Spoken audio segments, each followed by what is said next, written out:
HRL World Series games 3, 4, and 5 coming to you at a windy Sky Hill Park in Eagan, Minnesota. Age is in the booth tonight, joined by my partner in crime, Mippy.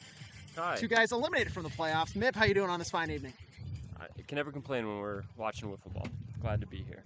Well, that's good, because if you had a bad mood, would have been a bad night.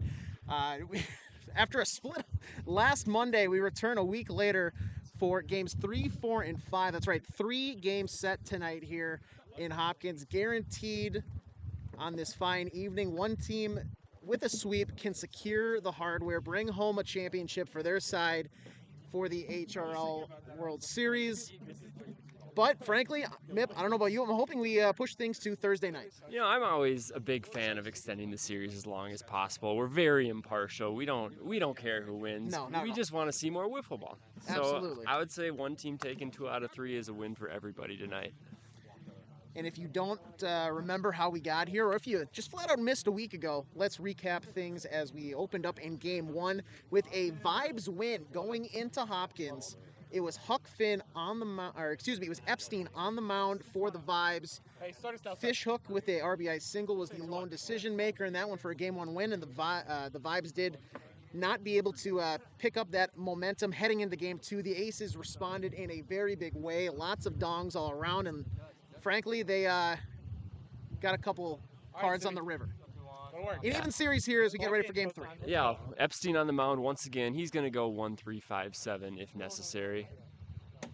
And he starts off game 3 with a beautiful pitch on the outside of the board, 62 miles per hour. It will be interesting to see who the Aces throw tonight. Syke pitched very well in game 1, but they also have Mihoff, who is electric in the city finals.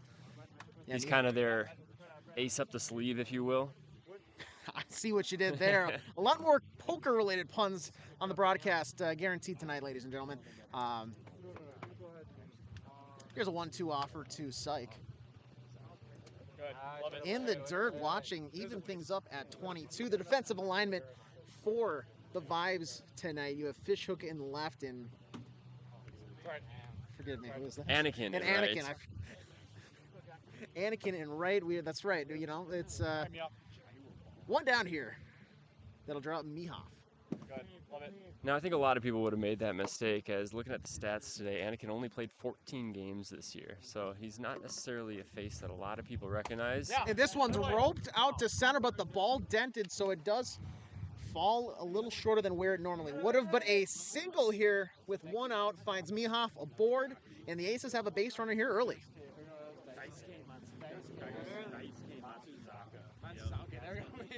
Dumpy lets one go for the first pitch, strike 1. Wind blowing from from first base to third base, kind of swirling. I can't really tell. It seems to be a nice little crosswind here, but maybe towards in at home plate just a tad, as that one finds the board at the even 63. The dirt from the pitcher's mound is blowing straight out to right, which is what I initially thought. Third base to first base, as my nephew makes a surprise appearance from Portland. Give me a second. No time for children here on the broadcast. Unbelievable. Hi, welcome home. As Dumpy goes down swinging for out number 2. Welcome home. It's wiffle ball. So it'll be Keanu, the batter. 2 home runs in game number 2 for him. With a runner on, looking to do some damage. Watches that one slide in on that top inside corner. Strike number 1.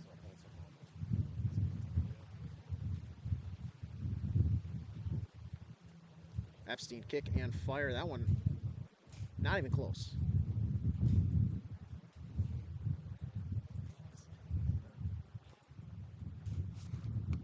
Wind getting the best of him there. Not even close there. And here's the 2-1. Can't quite get that one to bite back down. Keanu with a favorable count here. 3 balls, 1 strike. How'd it go? And a big cut does get Epstein back into the count now. The entire Thompson clan rolling in here. Yeah, fresh off the airplane from Portland. their first day moving back to Minnesota. Big moment for the Thompson clan. Bigger moment here. And here's For the 3-2 Keanu. offer from Epstein. 64. 64, just over that threshold. Hi, Billy. Find something you like it. And with that being the first one of the game, it should revert back to a 3-2 count. Keanu, will he make him pay? Nice. Love it. Love it. And the count draws full. Mihoff, we've seen his speed. You gotta expect he's taken off as soon as that ball leaves the hand mitt.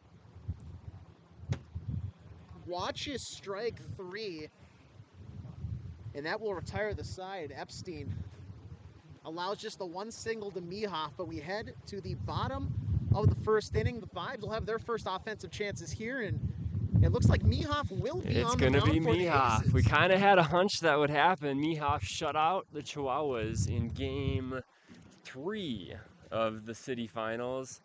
Was almost unhittable. His regular season numbers a little bit more pedestrian. He had a 5-4 record with a 3.65 ERA, and with this wind, something we're going to keep an eye on is can he throw strikes. He had 51 walks on the year, which led the Aces. But maybe he's found something here. Sometimes the wind helps, sometimes it hurts. We're going to find out pretty quickly. Well, I was chatting him up during that city finals series, and he did tell me that it wasn't until the later part of the season, even just right before the playoffs, that he really started finding his pitching stuff. That being said, that night, not a lot of wind. We haven't seen him battle in that condition, but we'll have to see if maybe he can do it tonight. These warm-up pitches don't really tell the story until we really get into those live ABs, Mip.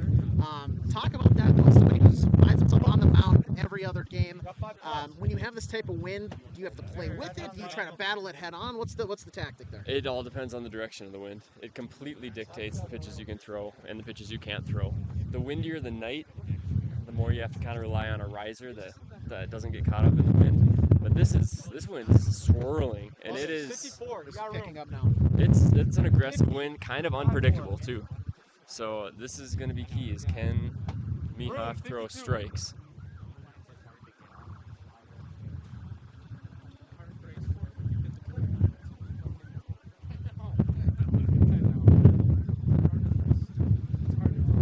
Loses his hat. I mean, this is just a nightmare of a stare.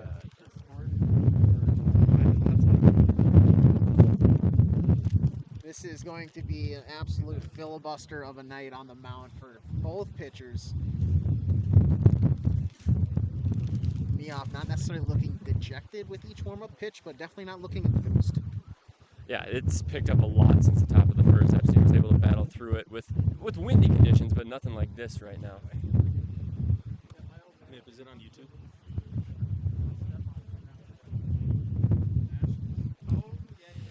In the chat, we got a few viewers right now. We got 7 viewers. Let us know about camera angles, mic quality, if we need to be doing anything different with the tilt, volume, all those types of things. We can't hear ourselves. We can get a little preview of what you can see, but we don't see it as clearly as you can. So let us know.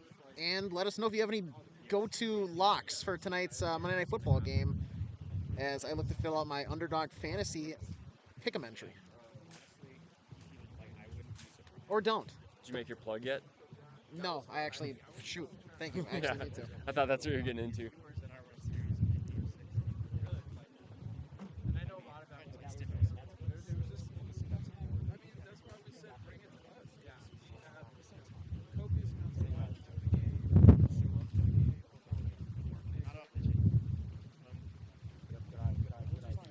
As we start here in the bottom of the first inning, Epstein, the leadoff batter, as just a salacious slider cuts in there for strike 1. Great word choice. You know, everybody loves alliterations. That one just gets over that 63 mark. Another one catches inside and up. Now, one thing about this wind is it definitely is harder to throw strikes with it, but it also is tougher to hit because the ball moves a lot more.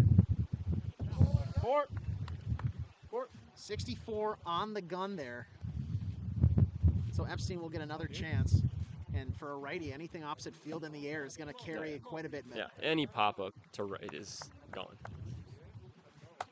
This one hit deep out to center field, a one-hopper and picked up by Dodger Dave, but a leadoff single for the Vibes will drop Huck Finn. Yeah, this could be a big Huck Finn night. We saw Only lefty on the field. We saw playoff Huck quite a bit in the city finals. We saw a few instances here and there in games 1 and 2. If playoff Huck Finn is here tonight, this would be a perfect time for him to announce his arrival. Huck led his team in batting average and home runs. He hit .313 with 26 home runs on the year. He's just been the leader at the plate and just the maturity leader as well. Seasoned veteran. He's been here before. That one, I believe, just low. Here's the 3-1 offer. In the dirt. Two base runners here would be costly this early, as that one catches middle in. A great back at him pitch. That's a big pitch right there. And now the count draws full. Nobody down. Can find the board, but also 64. So it'll be runners at first and second for Anakin. Anakin sticking out like a sore thumb with the only differing jersey on the Vibes. Is that a character issue? Is that just poor planning? Maybe lack of laundry? Who knows? Yeah, we got Epstein out there at second doing his own thing too, so we got to call them both out. At least Epstein has the right color.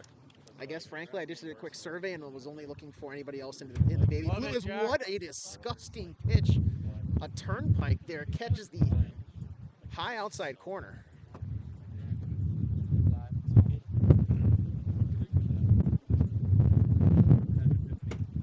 Love it, Jack. Nice Live little there, rise kid. piece finds the board as well. 2 strikes now to Anakin.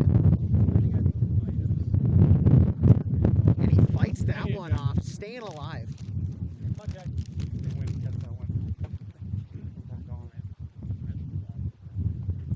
Now, Anakin didn't qualify for enough at-bats to lead the team in batting average, but he actually did hit .371, so if he had qualified, he would be the team leader.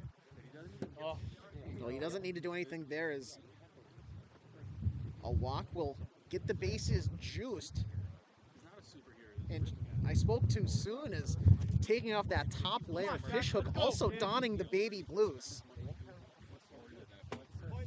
Fishhook coming fresh off a loss in the virtual Pac-12 championship. That slider is going to slide a lot with the wind blowing to first base. Big layoff right there by Fishhook. And a base hit. Everyone will go station to station, but a RBI single for Fishhook will be the first offense of the game that changes that scoreboard over. So it's a 1-0 lead here in the bottom of the first for the Vibes as they jump ahead early on home territory. One of the few teams in the state that can play well on their own territory. Twins. 64.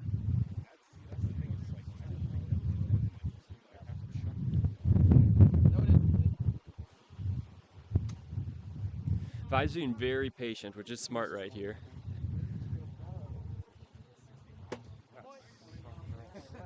Most of them almost taking 2 strikes before they swing away, but they've been good at 2-strike hitting. Big moment here for the Vibes in the first. Big opportunity. Catnip has to just watch that one cut in for a strike. So now maybe a little defensive, as that one doesn't even come close. In the first relief of the inning for the Aces as Catnip goes down swinging. So it'll be 1 out. Cheerio will step in here with bases juiced. And Mib, can you talk about how good of an opposite field hitter Cheerio is? I sure can. If he gets one up in the air, who knows what's going to happen.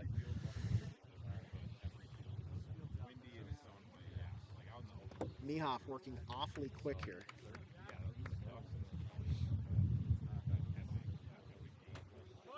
Little to no set, little to no windup. It's just step and throw with this guy. Yeah, maybe messes with the hitter's timing a little bit. If you have a big leg kick as a hitter, you don't have time to kick and land. Cheerio with a tactical step out to make him get off any and all momentum, any and all rhythm. And with that, you know, he could opt to throw that Cueto-esque in as a RBI to Cheerio will bring in another one with that walk. That'll extend the lead to 2 here in the bottom of the first for the Vibes. 1 down, bases loaded, and it'll be Epstein up. Chance to break it open right here. Ep's got to smell blood. He's one of the big RBI guys on the Vibes. Now that he's down a strike, he's going to be in swing mode, looking for one to make it 6-zip. 1 for 1, led the inning off with a single back up the middle. Lays off there on us. Great take. That's a great take.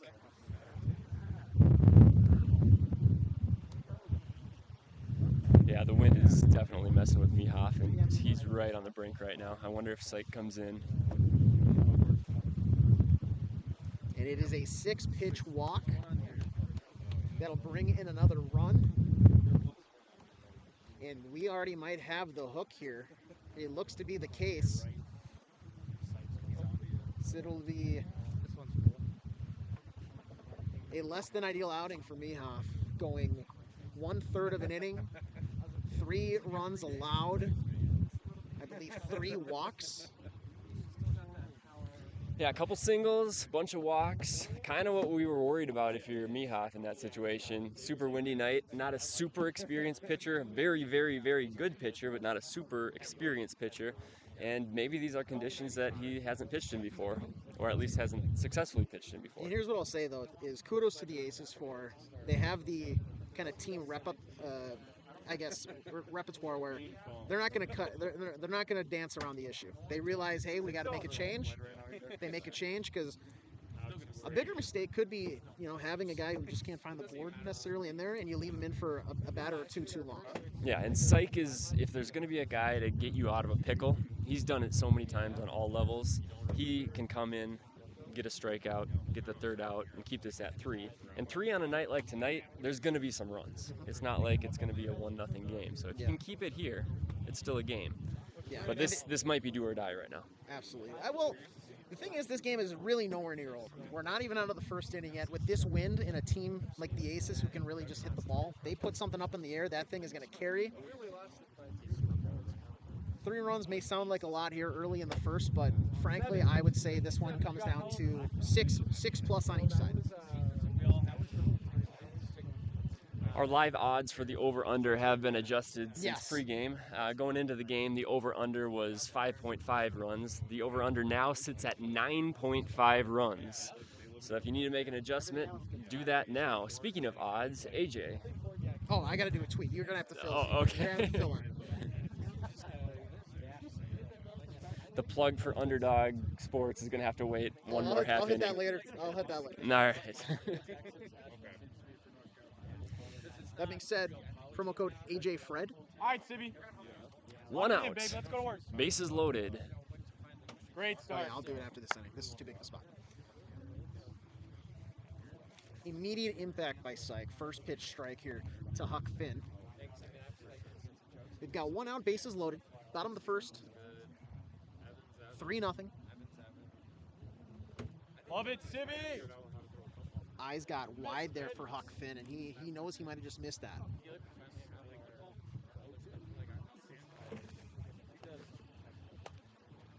Little. Oh, yeah, get his ass. Yep.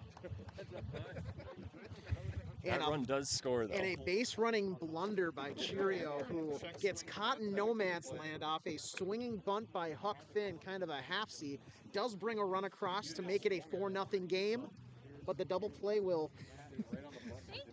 end the inning. And we'll head to the top of the second here. Aces have some work cut out for them.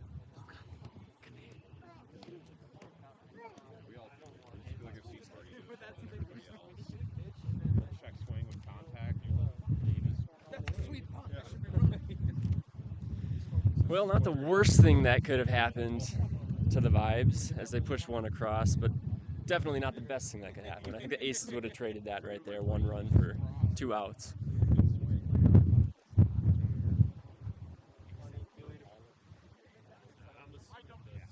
We'd like to shout out some HRLers in the chat. If there's any HRLers watching or any non-HRLers watching, feel free to make your presence known in the chat. We've got Rocket, we've got D, and we've got Irene so far. Rocket of the Yankees, D of the Bears and Irene of the Lugnuts. No, sorry, Irene of the Bears. I was gonna say, I didn't know. Did I just drop a free agent bomb right there? Tampering. 1-1 offer here to Dodger Dave. Facility manager, but it's one of those things that just like Swing and a miss, draws the count even at 2-2.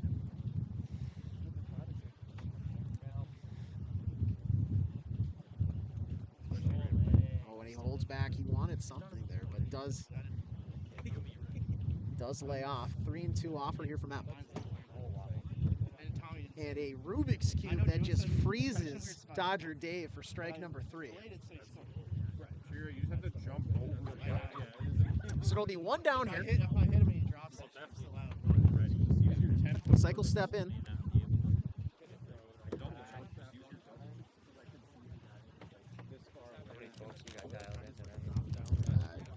We've got hundreds watching around the world. 16.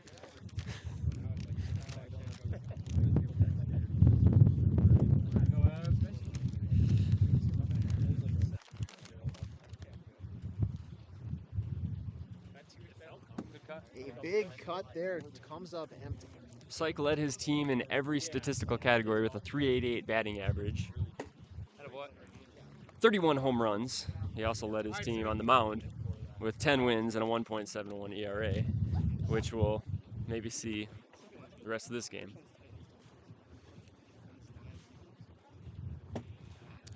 And another big cut. All right, Jack. Epstein Stay hot, kid. continues to work here. We'd like to shout out Cakes from the Grasshoppers and Hove as a free agent from California right now. And Lily Plays. Big fan of Anakin right there. Major fan of Anakin. And frankly, who wouldn't be? Love it, Jack. Look at him. He's a good looking man. He's an athlete, stoic. Need to see his face more at the rinks though, not college baseball. Unbelievable. Who cares about education?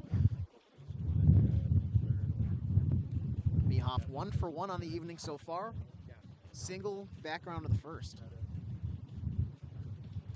Love it, Jack. Big inning here for Epstein. Big to put up a 0 after your team gave you 4 runs, just to keep that momentum.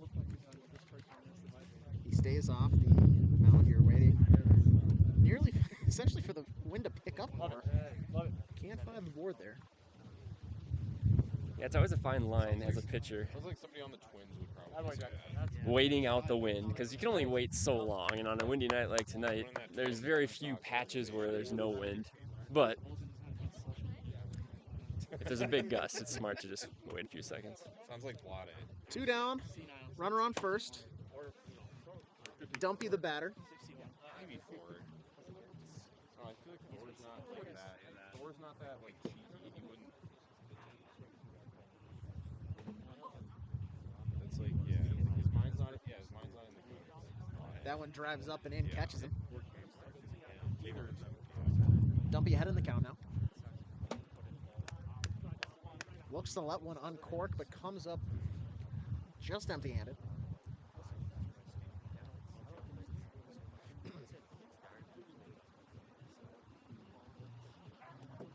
Let's go, John.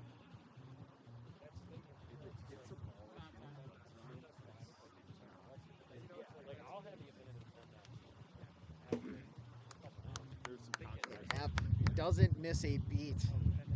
Allows a runner on. Strikes out the rest. So we'll head to the bottom of the second inning.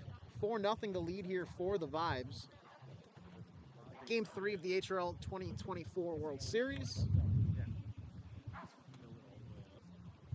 Mehoff starting the game on the mound for the Aces. Syke coming in as relief. Anticipated pitching matchup of Huck Finn versus Dumpy in Game 4. Anakin will set the lead off here, the Vibes. Does this feel like a must-win game for the Vibes right now, especially given a 4-0 lead? With Dumpy pitching the next game, who's been almost unhittable in the playoffs. As this one's poked down the right field line, but a good track down by Mehoff for out number 1. Just launches it up in the And yeah, I think given the circumstances, I wouldn't. It's hard to say must win just because you know, they could absolutely lose this game, and it really doesn't change too many things. But the momentum factor is there. Is if you do fail to capitalize on this type of opportunity that you've put yourself in, that could weigh on you heavy the rest of the night. Yep, good hold, good hold.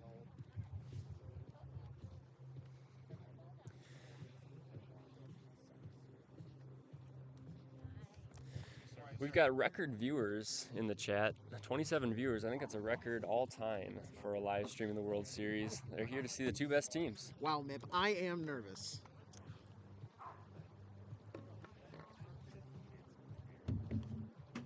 Oof. What's the biggest crowd you've ever spoken in front of? Would this be it right here? Yes, I don't do too many other things where I speak in front of or to a large group of people, so this one, shaking in my metaphorical boots. Here's the offer from Syke. Swung on and missed. That'll sit down. Fishhook here, out number 2. Catnip will step in now. Nobody on. Bottom of the second inning, 4-0 lead here for the Vibes in game 3. Sun almost completely setting now at beautiful Sky Hill Park. And a cold 56-mile-per-hour drop pitch will find the board for strike 1. Yeah, the Aces might be asking themselves why didn't they start Syke after seeing what he's able to do right now, but that's in the past. Here we are.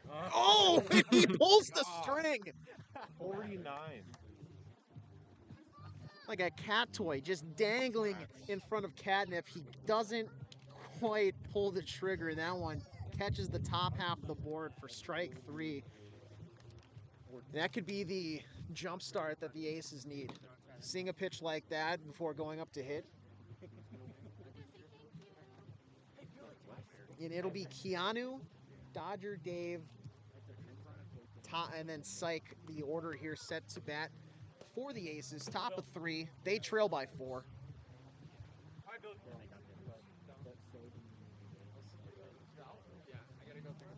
You mentioned the record streaming viewers here live on YouTube.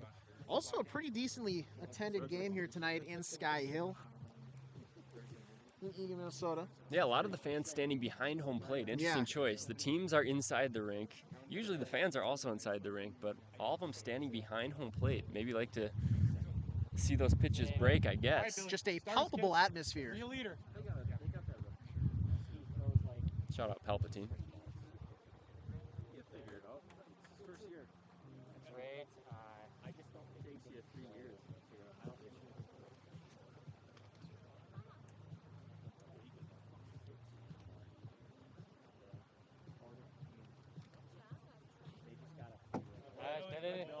That one also misses. Quickly jumps ahead, 2-0 in the count. Oh, good God, good God. That one, a little more line to the middle. Swung on for strike 1. Even them up for him, and they just were not hitting him. Let's go, Bill. I kept telling you to be careful. We've got a guest speaker in the booth right now. 2-year-old Nola. 2-year-old? 1-year-old? Something like that. She hasn't said her first word yet, so she's not going to contribute much, but she's going to contribute to the cute factor. Yeah, Bill. Taken down the line for a leadoff single. Keanu finds himself aboard. And it'll be Dodger Dave here stepping in next. As many a distraction. We have small We've children. got chaos, folks. We've We got have- small children, we've we got have dogs, streakers. we've got moms, we've got wives. The whole town's out to watch this. I think I see the mirror there out in the left.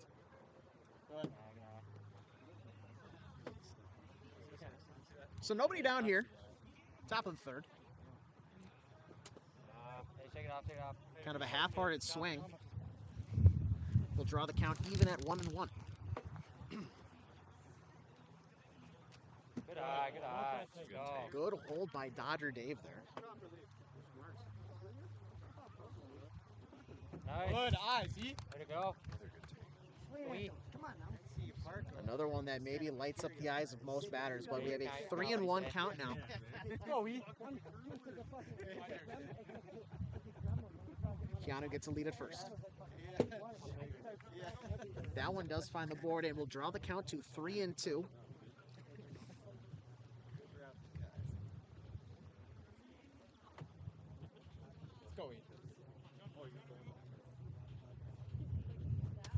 Swung on and missed. Strike 3. Little off speed there.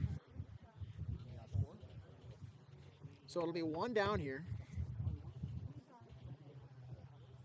Great eye, great eye. With Syke watching that first pitch for a ball.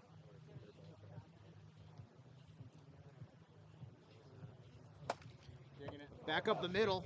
Fielded on. Ooh. Keanu will have to scamper back over to first to avoid the double play.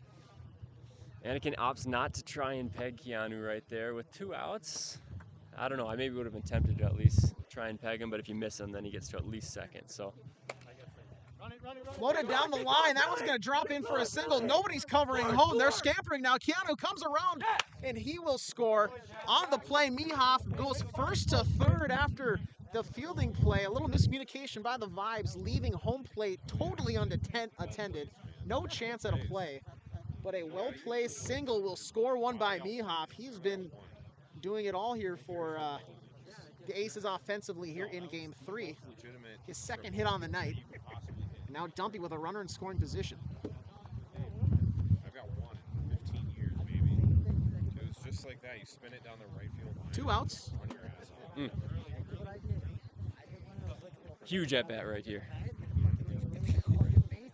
If you can cut this to 2 right here, you almost got yourself a brand new ball game. I've never been able to run, but we were playing the Blue Sox, and it was Pork Boy in right field, and I was like, oh yeah, we're taking off. I was like, this may never happen again. This is the time. Dumpy seeing a pitch that he likes, knows that he can put it opposite field. Yeah, he's a very good opposite field hitter. He's at his best when he's not pulling off balls. Those guys were good. Doesn't quite have the same ferocity when he pulls on balls. Likes to push them away. The collect from Epp. This one's going to be dribbled right back to the mound. Should be easily picked up and is to end the inning. The Aces do get some work in, though. Scoring one on a Mehoff single. Yeah, but I don't know. It's a big out from Epstein. Yeah. Limit the damage. They're going to score. In these conditions, you're going to score. So holding them to 1 right there, pretty big.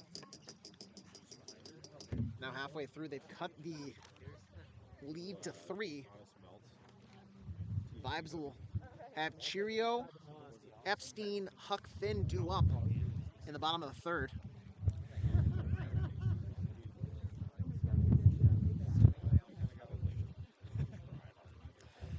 The big question is, can the Vibes score on Syke? One of the toughest guys to score on. I mentioned his ERA was 1.71 during the regular season. If they can scratch across 1 or 2, I think that gives them a great, great chance to win this game. Massive Cheerio fans in the chat right now. Massive fans. Jokes for this year because start the chat. Get it percolating. It's getting a little noisy here in Sky Park, Sky Hill. Maybe not next year. Shout out McGruber. Bring the ruckus here. Good, There's that Whoa. one. Whoa, watch the broadcast tech.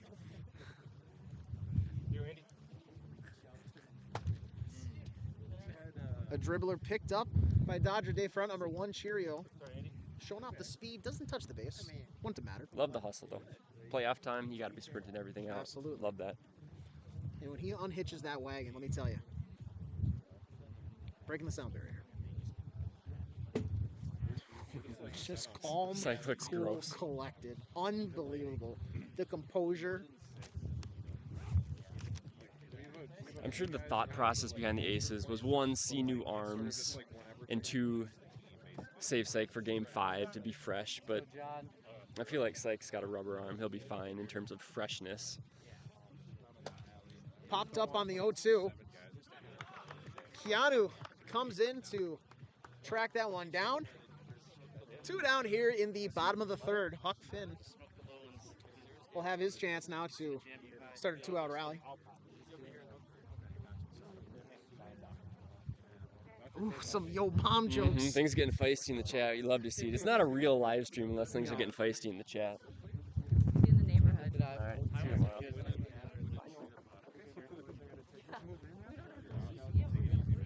got our flight just landed. Right, it's a real live stream chat until there's some sort of automated advertisement for some adult website. We've seen that multiple times here on the World Series streams. Pull down the line. Oh, he's gonna make a play. Is he able to? No. Oh, a little bit of a pump fake by Keanu. Touched on first. Huck Finn reached first safely by my eye. Wouldn't have been able to advance though because the ball did hit him. One of the worst rules in the HRL.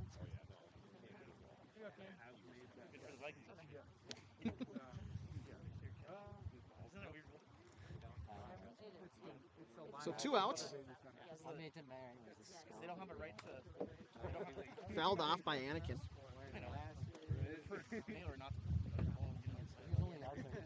Also major betting here in the chat as well. Cool band being thrown down on the Vibes. Vibes money line. The over-under has shifted back down to 8.5 after Sight came in. 1-2 offer. People are smashing the over. The line is switching in real time. Here's the 2-2. Kick and fire. Anakin with a good eye there.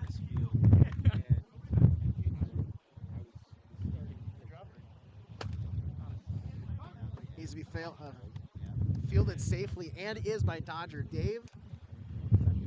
Closing out the third. Despite the 2-out single, they will go ahead and head to the top of the fourth. It's a 4-1 ball game here. Aces were able to cut that deficit in the third, looking to maybe do more so here in the fourth. I've been.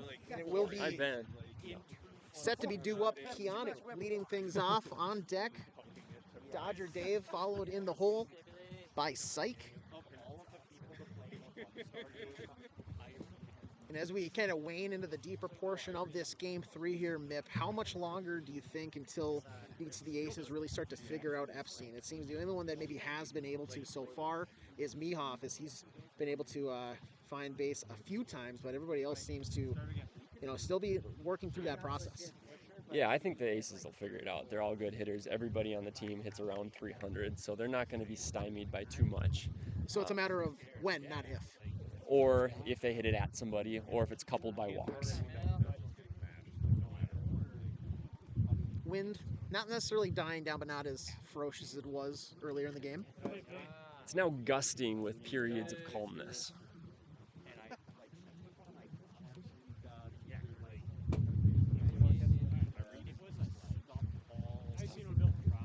Sit on it.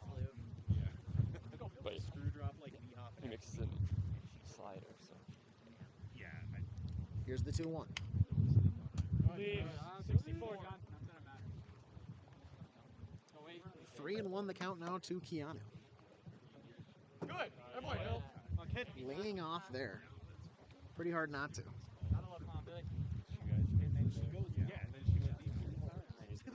Epstein feels the wind gust, takes his time, says a little prayer. Wind only intensifies.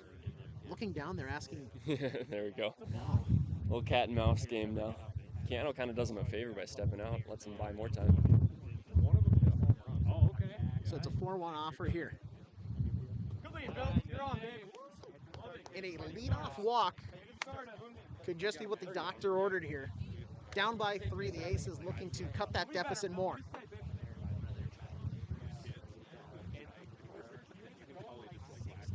Fourth inning, we've seen Dodger Dave have some theatrics here already in the playoffs once we cross that halfway point. Yeah, this is right in that gray area that we talked about. Once he's under the lights, fourth inning is active. Essentially non-existent until that inning card ticks over to fourth or later here in the playoffs.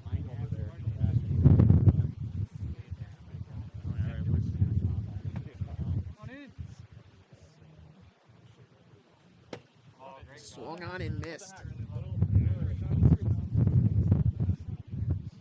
Just a little ahead there.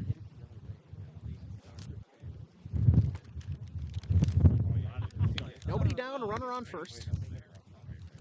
You may not be able to see them on the broadcast. Keanu getting almost a non-existent lead.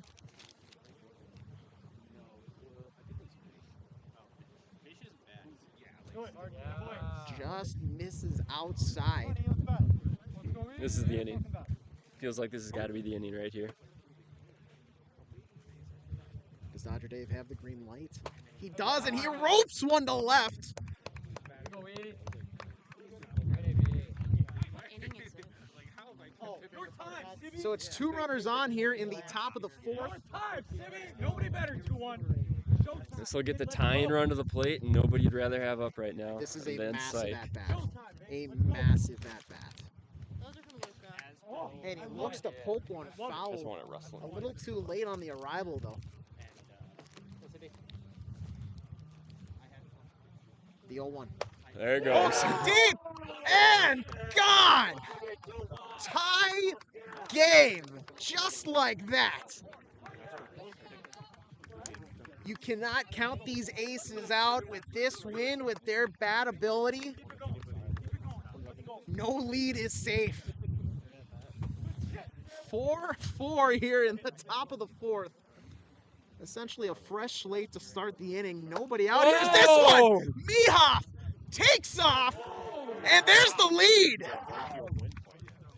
Pulls that one to left center.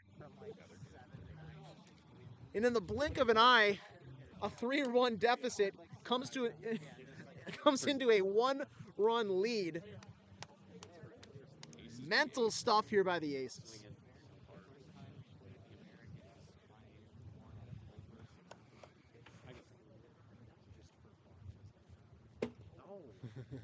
Oh, ish. 70.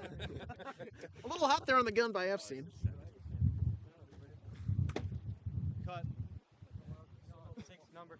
Oh, 63.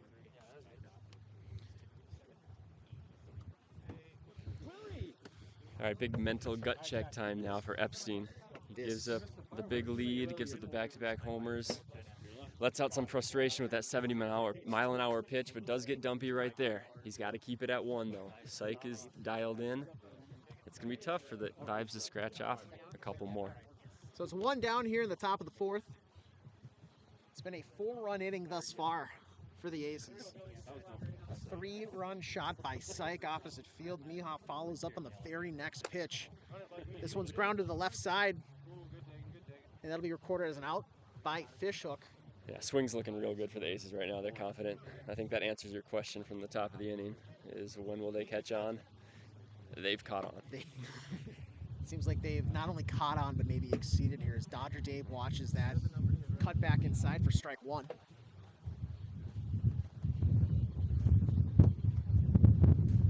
That one misses low and outside.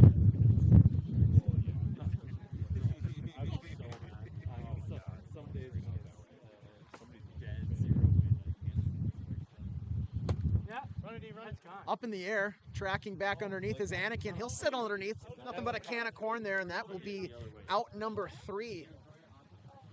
But that 4-run catapult cast asunder as the Aces surge back here in the top of the 4th with 4 to take a 1-run advantage.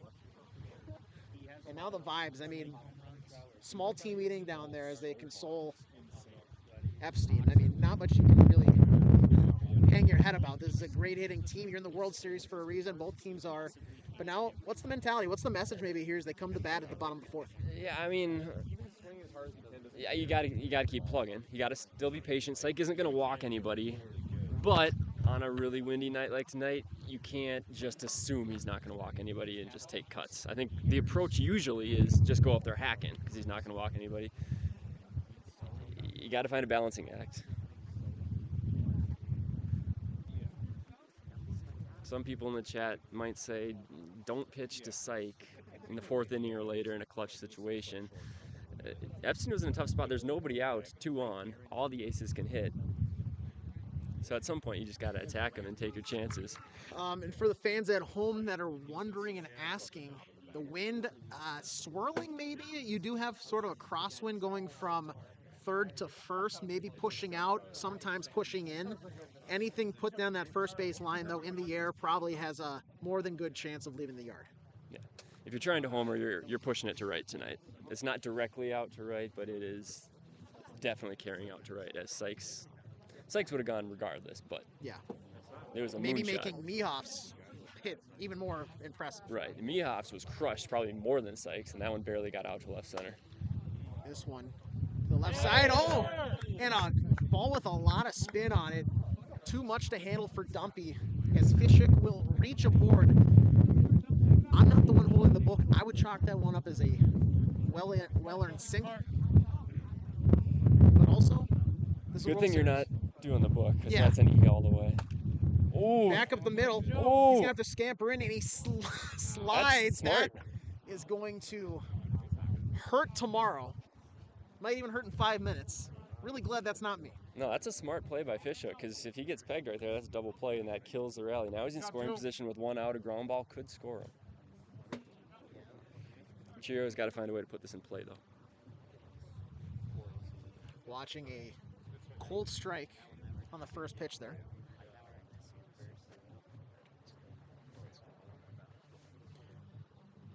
One down here. As that one doesn't find the board.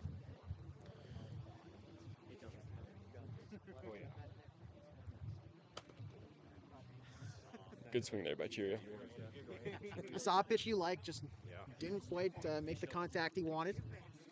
Fishhook with a great secondary lead there.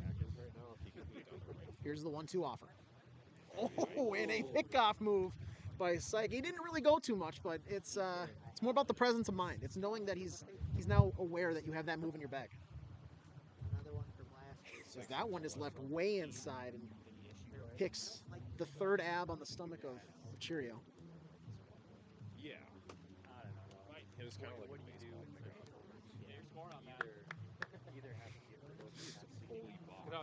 You got a fully box. So it'll be a 2-2 count here for Chirio. Fishhook retreats back to second base for the reset. Mihoff in right, Dumpy in left. One down. It feels good, doesn't it? Good take. Just a good eye by Chirio. Yeah, that one read at 65 too. I don't know if that was his warning. Hops. That was my first one. Oh yeah, that's right. Yeah, that was And that ball draws the count full. That was a pretty satisfying way to go out this season. And it'll be a walk that'll move Chirio over to first. Fishhook Clutch walk, man. gets the lead, but we'll have to that was so. head back to second. We got one. Oh, just missed it. Just underneath it, and that'll be camped under for out number 2. Those are the ones that you dream about.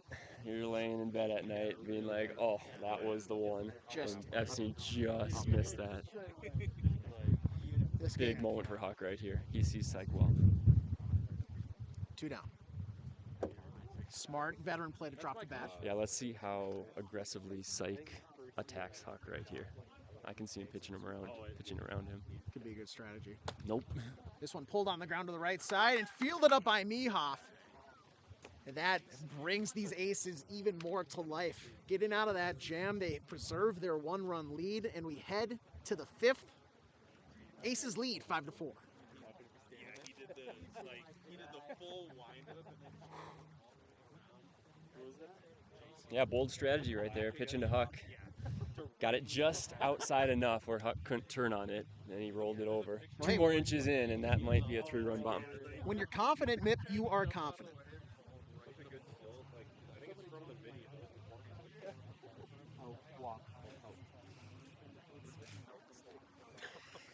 And due to no surprise, my Will Levis over 0.5 interceptions selection already is hit. What a pick by me. Your face is burning. You're kind of embarrassed. If there's ever been an inning Epstein needs to put up a 0, it's right here in the 5th. Got to keep it at 1. without a doubt. I mean, also welcome into everybody that is now tuning in. I think we've broken our record-setting audience of 27 from earlier, now up to a whopping 42. Make sure to like, subscribe to the channel. If there is not a 3-game sweep of one team tonight, we will be back in action later this week. 61, I think. Later this week on Thursday. I'd like to officially welcome the bots into the chat as well, into the views. No, amazing. There's no way we get up to 40 without those bots. Much respect. Bots need love too. You know, I think everybody's a blood-pumping American, as this one is fouled off and out of play. Is this the appropriate time to make a political statement? No, no, Okay. it is not. But thank you for asking before just speaking. Go, Sibby. Here's the offer from Epstein. Stop. Way to Ball. fight. Good Yeah. ball. That one stays in the dead zone. Nothing but a foul ball there. 2 strikes now against Syke. Let's go, Sibby. What do you say? One. Here's the kick and fire. Good pitch. Good pitch. Good lead. Good whiff ball all around. Oh, falls off.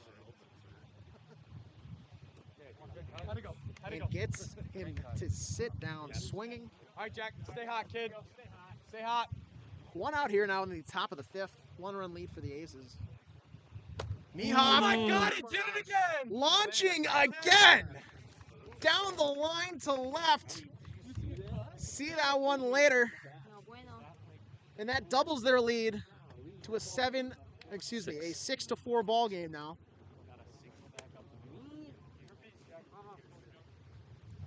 So, maybe the under the radar MVP for this Aces team so You know, far. if I remember correctly, last Monday I called it that he'd be the X Factor.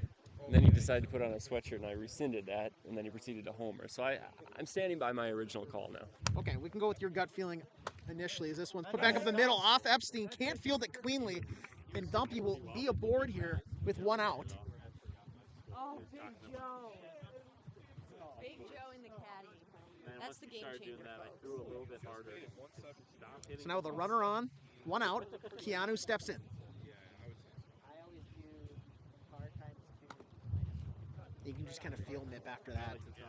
The energy has shifted even more in favor of the Aces. Not that the vibes necessarily look dejected, but they don't look as energetic as they once did. Yeah, that one felt like the one. It's still very much a game, but that one felt like the one that maybe took a little air out of their sails.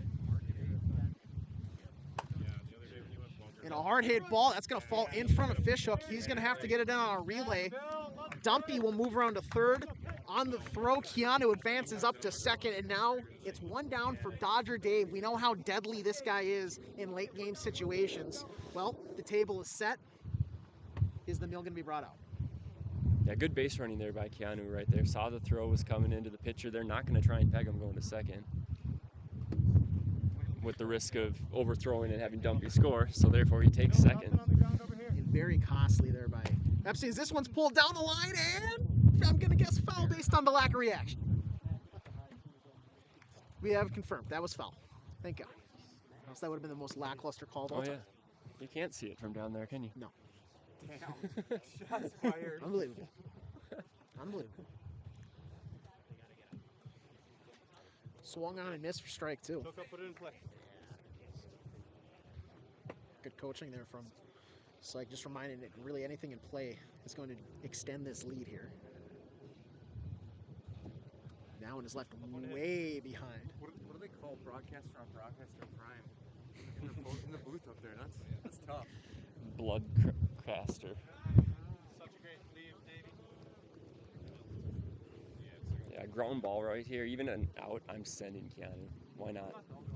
Well, they might not even have to worry about that, as it seems like Sorry, I keep spitting. Ep just cannot find the board, whether he's dancing intentionally or not. 3-2. Swung on for strike 3 as Dodger Dave goes down for out number 2. But the man who got this Aces team back into the game with a 3-run shot earlier now steps in with a chance to do it again. 2 down. Oh, and he wanted that one. And usually I'd say you just walk Syke here. You got first base open, but Mihof's homered in his last 2 at-bats, if I'm not mistaken. So Yeah. you're kind of forced to pitch to him now. There's no dancing around it. And on one side, you could say, well, Epstein probably knows how to pitch to Syke the best out of anyone here. Well, on the flip side, I bet you Syke probably knows how to hit Epstein the best out of anyone here. So it's really unstoppable force, immovable object type of situation here. As that one is 66. So he's intentionally walking him here. He's just throwing over, and if it doesn't read fast, But a base hit. Oh, that one's paddleboarded away out in center field. That'll score both. Doing his best Mika Kippersoft waffle board impression there. It's a very, not niche hockey reference for those in the audience, but niche enough. yeah, he was trying to walk him there. He was trying to throw over and hope the gun didn't read it, or he swings and it doesn't read properly, and Syke still hit it. So now an 8-4 ball game here in the top of the 5th. After a 2-run single by Syke extends the lead even more. And Mihoff! Is that the hat trick? No, not quite. Syke comes around, a rough throw in, isn't fielded cleanly. And an RBI single to deep center field makes it a 9-4 game. Coming back after surrendering 4 unanswered to start, the Aces have now flipped this script and are holding a commanding 9-4 lead here in the top of the 5th. Yeah, if you bet the over, you're feeling pretty good right now. 66.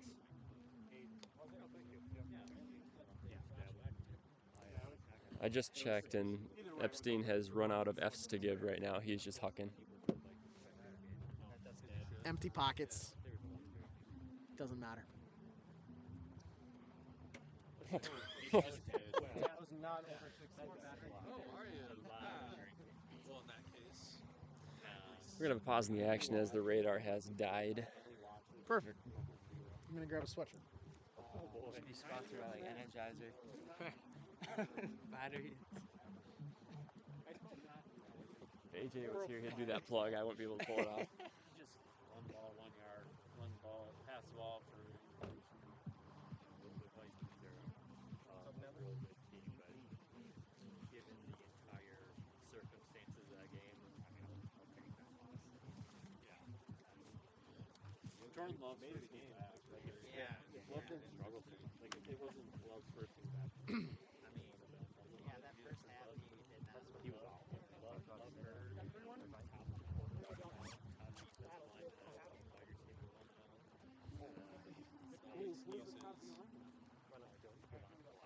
He got hurt. That's good. I will. And after the delay, a walk to Dumpy gets runners at first and second. Keanu looking to push this thing to double digits. 2, 1.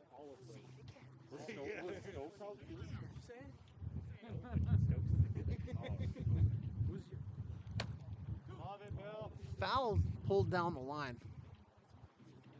Let's see, going through here. It does look like the Aces shook off the wedding hangover D. Jack Mihoff is so good at wiffle ball. This is Frankie Grass. Keeks. We use legal U.S. names in the chat. If you don't show up, you don't get your wiffle ball nickname. And as I was rambling there, Keanu goes down swinging. That will bring the inning to a close, but boy, has this one taken a turn. 9-4. The Aces lead by 5 as we head to the bottom of the 5th. And what once was a kind of lively vibe side now is somber, funeral-like. The thing is, how do you bounce back from a game like this? And not saying that this one's quite over, but you still have 2 more to play tonight. Yeah, no, it's tough. You're feeling real good about yourself, being up 4-zip, having your ace on the mound as Airbud runs across the field. Not the Chihuahua's Airbud, but an actual Airbud, and literally eats half the wiffle balls in play, which might affect how they are pitched. Already controversy here. any teeth marks on a ball are going to definitely make it move a little differently, but dogs are just going at it. And Psych, extended stay away from the mound after a long inning at bat, doesn't miss a beat. That one left low. It's a 1-1 count now to Anakin. Pulled down the line, Dodger Dave in camps for out number 1.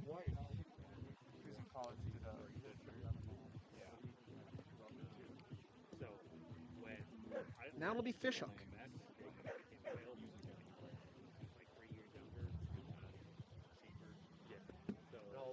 Holds back there on a ball that just misses outside.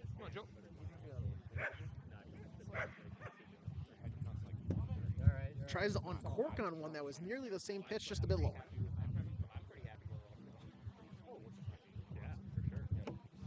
Looking ahead to game 2, we got the Huck Finn Dumpy matchup.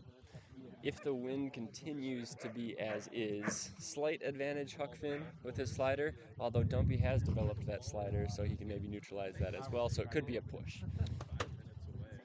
This one is off the handle, picked up by Psych for out number 2. And yeah, I mean, the wind, if it continues, maybe hampers the pitch repertoire of a Dumpy a little bit more, but at the same time, if I'm tempted to say that with how locked in on the mound Dumpy has been this postseason, I'm not sure gale force winds could even affect him. That's a good point. Yeah, he's a competitor. He'll find a way.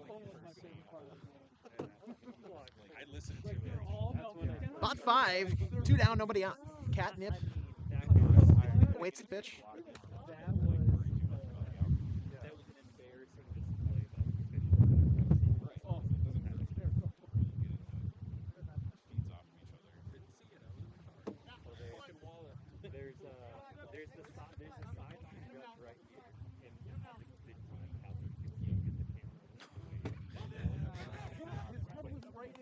Freezing it.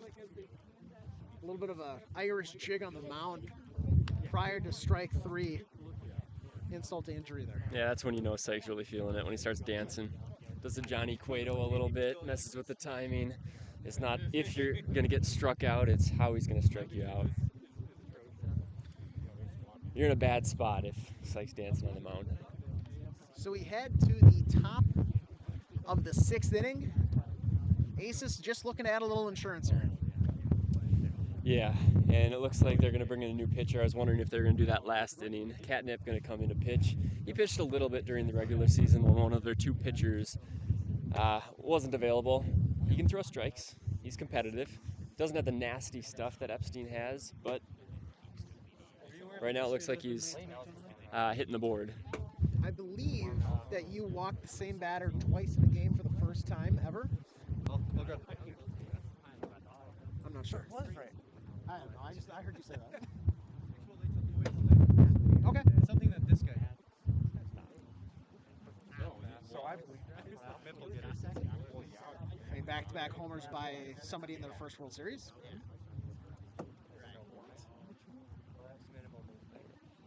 No way. How'd we get our first run? Was it cycle? It wasn't a cycle, was it? Maybe. Am I forgetting a triple? What was the triple? Yeah, the triple was the spinner. Oh! Spinner. Jesus, I didn't even think about that. I didn't. Oh, did I? I didn't think they were going to count it as a triple.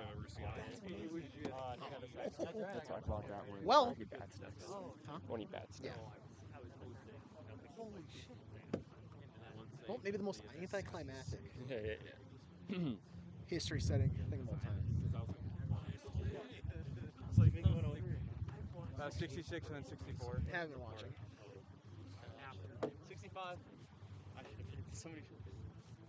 Well, thank you to everybody still hanging out in the broadcast here during this pitching change. In case you joined us late or are just doing so, It was 64. it was a Six. I want to say 4-run first inning I said something catastrophic. by the Vibes. Mihoff started on the mound for the Aces. A little bit wild, couldn't quite find the board. A couple base hits as well mixed in. Led to a 4-run bottom of the first. It took a couple innings, but in the top of the fourth is really when the Aces came alive. They scored one in the top of the third. And then with 2 runners on, it was a 3-run shot to the opposite field by Syke to tie the game at 4. Very next pitch, Mihoff with a moonshot, kind of hampered by the wind, but took the lead for them. And then more offense in the bottom of the 5th has now made it a 9-4 game as Catnip is in for relief on the Vibes. Dodger Dave will bat. Yeah, this isn't the Vibes necessarily throwing up the right white flag, but it's about as close as you get to throwing up the white flag. In their game plan today, they did not have Catnip pitching. Nothing against his pitching ability, but in a perfect world, they're going to ride Epstein and Huck the whole way. But smart move. Epstein's going to have to throw again in Game 5 and save his arm and save a couple looks at him. Tough play. Popped up. Little to no talking. The official ruling here.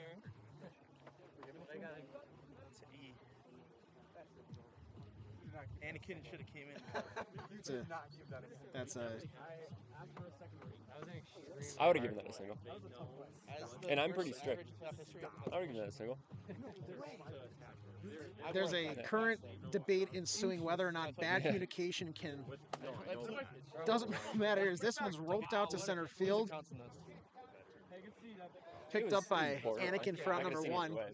Would you guys have given this one? I think running backwards like that, trying to make an over-the-shoulder catch, does warrant. Stepping in now is Mihoff, history maker here tonight.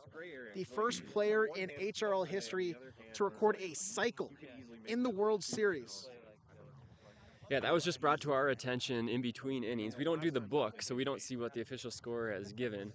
But the book says single, walk, triple, home run, double. This man has not gotten out, and he's hit for the cycle. That's unreal. We are talking Joey Votto in August 2010-esque. We're talking Pablo Sanchez in 2001-esque. We're talking Babe Ruth in 1902-esque. We're talking Luis Arraez with an 0-2 count-esque. Minus the home run part. There you go. Let's see if Catnip keeps the ball right there after getting Mihoff out for the first time tonight. Wiffle ball is such a game of redemption. Mihoff gives up the 4 runs in the first inning, appears to put his team in a bad position to start the game, and then he just simply hits for the cycle to make up for it. Just really a wild tale. You couldn't have written it any better. Not an ideal start on the mound, makes up for it and then some at the plate. As Catnip leaps one way inside, sending a message to Dumpy. Trying to maybe hampen that arm before his Game 4 pitching performance. Now, the thing that I am always perplexed by Dumpy is the decision sometimes to bat with gloves, sometimes without. Yeah, I'm not sure why he decides sometimes to wear them or not. I know he wore them against us in the Chihuahua series. What I notice is, I believe it's when he pitches, he will bat with batting gloves. When he's not pitching, he doesn't care as much. Let's remember that for next game. See if he puts on the gloves. Maybe it keeps the hands warm. I don't know. One down here. As Keanu takes a big cut. We got a similar crowd to what we had for games 1 and 2. Yeah. We got a lot of HRLers, a lot of the blue blood HRLers. We got some friends and family. See, Jonah Hill showed up down the line. Oh yeah. We got a couple celebrity appearances. Looks like most of the cast of 21 Jump Street, as that one swung on and missed for strike 3, out 3.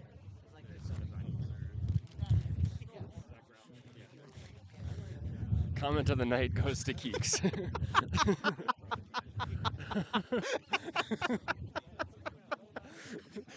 We're talking Nick Castellanos in Cincinnati.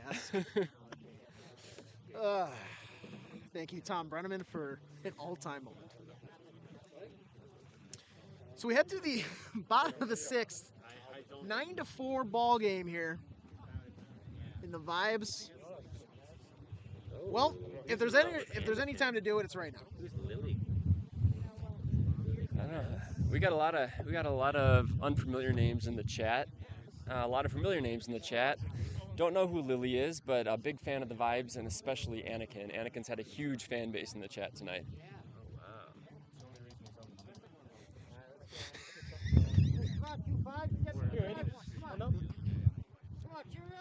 And I don't know if you heard that just now, Ages, but Catnip with an incredible pep talk to his team just now.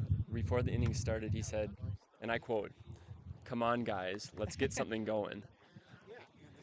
I mean, there is linguists, and then there's that. Vibes by a million.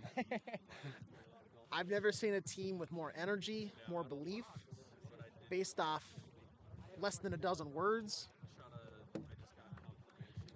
No one He is better available for booking for any motivational speeches in the Twin Cities area.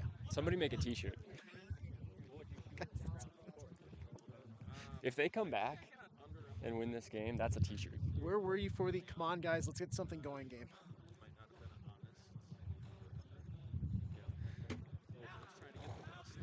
Nothing going there for Cheerio as he watches strike three to record out number one. Go, John. Psych fully in the zone, engulfed in the moment.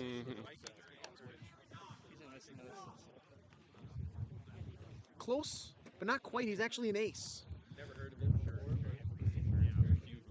For those who heard, Dumpy telling Psych that he is a dog.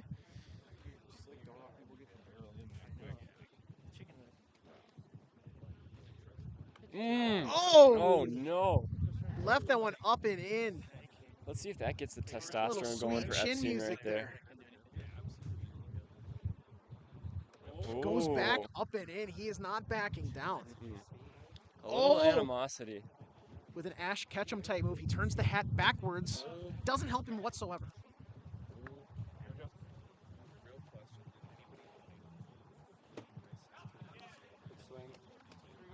John, here we go.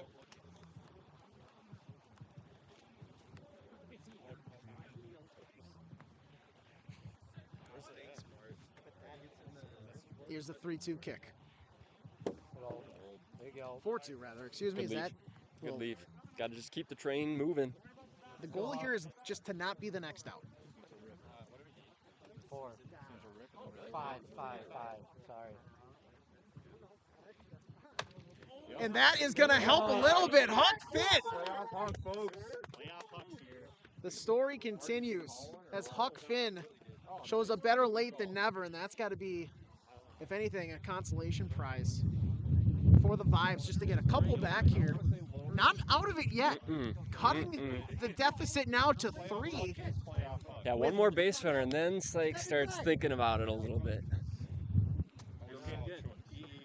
Come on, guys, let's get something going. You gotta wonder if that is the something that is going to get going, as this one's hit hard back up the middle, short, and fielded by Dumpy for out number 2. That was the first time we really heard the crowd into it tonight. A very pro-Vibes crowd. So fish hook here.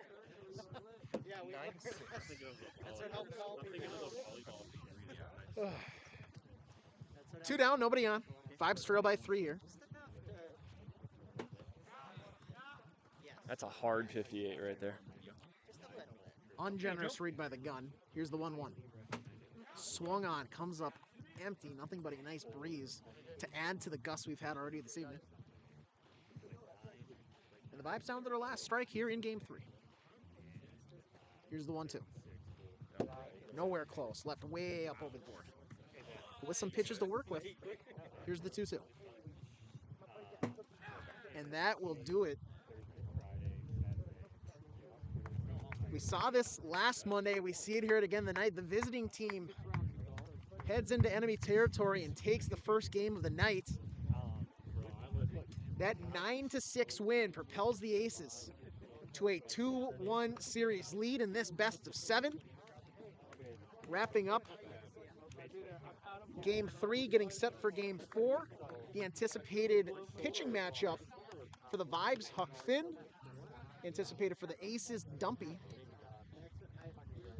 But just an incredible showing from the Aces, battling back their MIP 9-6. Yeah, a lot of resilience right there. Mihoff, which hopefully we'll get over here for a quick chat, really stepped up. Psych with the big blow right there. Aces were down 4-1, and I believe the 4th inning it was. 2 on, nobody out. And Psych ties the game with an opposite field 3-run homer.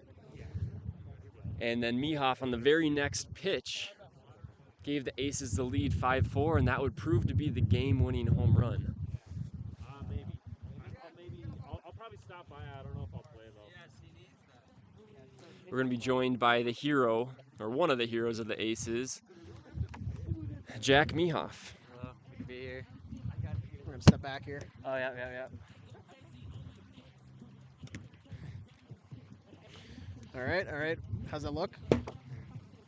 Are we in frame? Back up if we can. Back up. We're too short. There we go. I'm joined here by Mihoff of the Aces. Mihoff, let's start with the low light of that game for you. You start on the mound, didn't really go your way. Talk about your mentality getting yanked there in the first inning. Some days I have it, some days I don't. I wasn't feeling good, and I hate to be yanked, but I like the decision at the end of the day. Psych was Dyson. Well, let's talk about maybe transitioning that mindset. Not even before you get a chance to bat, you get pulled. Yep. How do you maybe turn that around? Because you had an incredible day after that, setting history, the first player in HRL history to record a cycle in the World Series. Okay. Did you know that before coming over here? I did not know that. Well, That's pretty cool. congratulations. Thank What's you, your reaction thank to that? That's pretty exciting. Yeah, I'm very happy to hear that. You talk about coming back 4-0 down. You guys rattle off 9 unanswered against a very good Vibes team. What did it take from you and the rest of the team?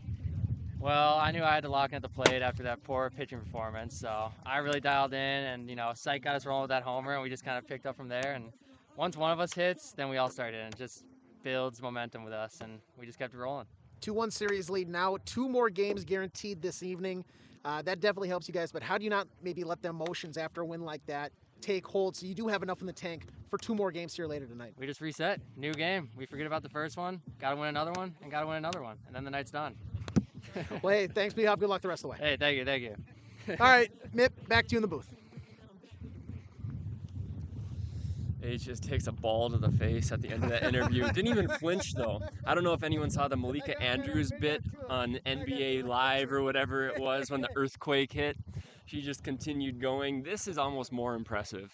Ages with a ball to the face, keeps the interview going, survives, doesn't even flinch. Some say he might be used to it. We'll keep it live here in between games as Huck warms up. I think they're going to try and keep it pretty quick since they're going to be playing 2 more tonight, and it is a Monday night. I know people have work tomorrow, or most people at least. So I feel like they'll get started fairly quickly as Huck loosens up that arm.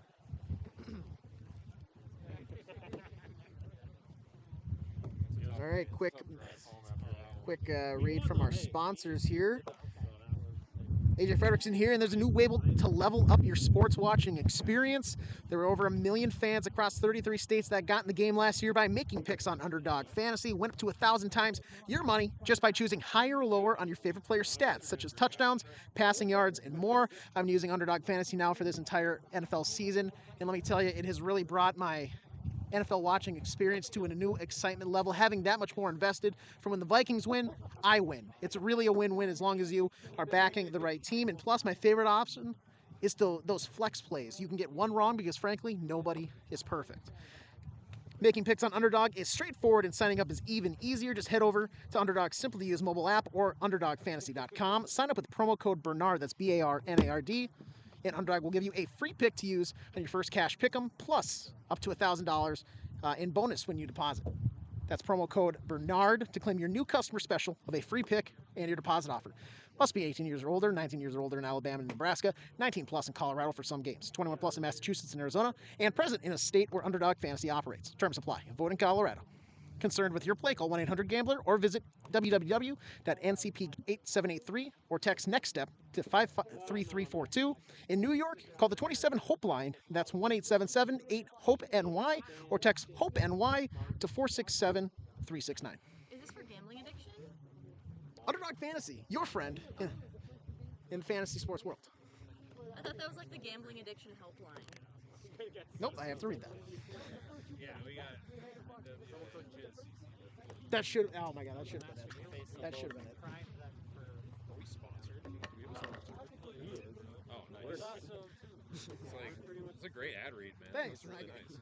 I gotta record it every week. Speaking of that, let's check on how we're doing. How are the football games going? Tennessee's up 6-3 in the second quarter.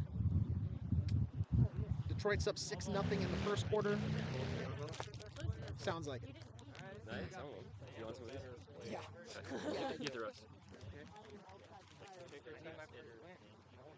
No, You should go in get about 20. Dages some food. You hungry? I don't have a car. I'm just gonna stop there. I think Oh, But we're trapped in. Oh, it's week 4. yeah, I don't have a car. How are you getting home? You. So we don't have a room. Who's in the back? Zach. No, that's 2 seats that we have folded up. So you're just gonna have to be in tight with Zach. Oh, I'll sit in the trunk. I don't know. We don't. We have the tables and everything. Okay, then fuck, I'll Uber. I don't know. Is that not an option too?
Welcome back in for Game 4, HRL World Series. Aces currently lead after that Game 3 win, a 9-6 victory. They lead 2-1 in the series. Joined once again in the booth, I'm AJiz, joined by Mippy, and we are joined as well by Twizzler of the Lugnuts. She wasn't invited, but she's here. Who I now have learned that I'm going to have to do, she's going to have to ride home with us, I suppose. This is another PSA. Hey, anyone, can I get a ride? And we get set here for Game 4. It's Sky Hill and Egan. Huck Finn on the bump for the Vibes. Looks like we'll lead things off. Ace is looking to keep some of that momentum that they found late in game 3 in MIP. I mean, against a guy like Huck Finn, he doesn't really throw as hard as some of the pitches we saw in game 1, but he can really play with the strings. No, he's still very, very good. On the year, 10-5 with a 3.57 ERA. Great stat. I don't think that ERA really tells a whole story. I think sometimes in blowout games he'll let up a little bit, but in the playoffs he can really lock in. Aces got to him a little bit in game 2. I believe it was 6 zip, 5 zip, something like that. It was not a lot to not a little. But I mean, a week in between, you're able to shake off any and all doubts. This is a guy that's a seasoned vet. He's been on a stage like this before. I expect him to bounce back, and maybe the only factor here is he walks the leadoff batter. Psych is whether, I mean, everybody else you see is either sleeves, long sleeves, sweatshirts, no sleeves whatsoever for Huck Finn. Doesn't skins tonight. Yeah, we talked about this in game 2. The first inning is probably the most important inning for Huck with his shoulder, just getting it loose, getting a feel for things. If he gets cruising, he can be very good, but if he has a little bit of trouble finding the board or finding where he wants to locate his pitches, early is the best time to get him. This one fouled back. He's currently sitting at about the mid-50s, which is pretty typical for Huck. He can push it up into the low 60s as he gets loose. We're seeing. Technically, could you have a pitcher or a catcher in a wiffle ball? I believe everybody has to start in the field of play, so I don't believe so. No? Catcher not allowed in wiffle ball. Huh. Would you be willing to debate that? I don't know if it's much of a debate as it is in the rules. It could be an off-season debate. Put it up for vote. Should you I allow might a catcher? start some drama with that. Well, we look forward to that at a later point, not tonight. Drop your crazy rule changes in the chat and we can discuss it for about 3 seconds.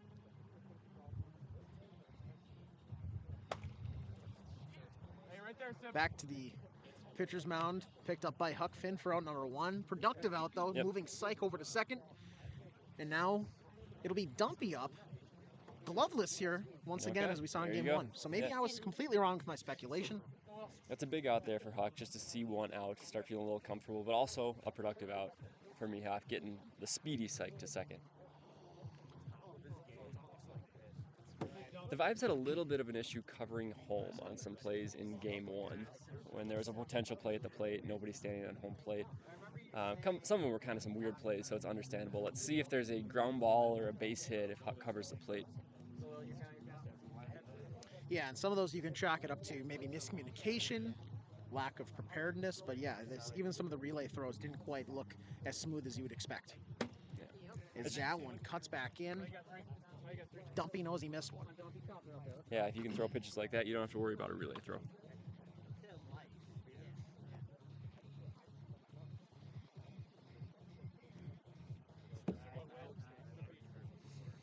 Two representatives of the Grass family here at Sky Hill Park tonight.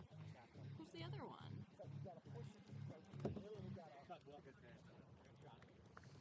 We did have Frank in the chat earlier. Oh, true.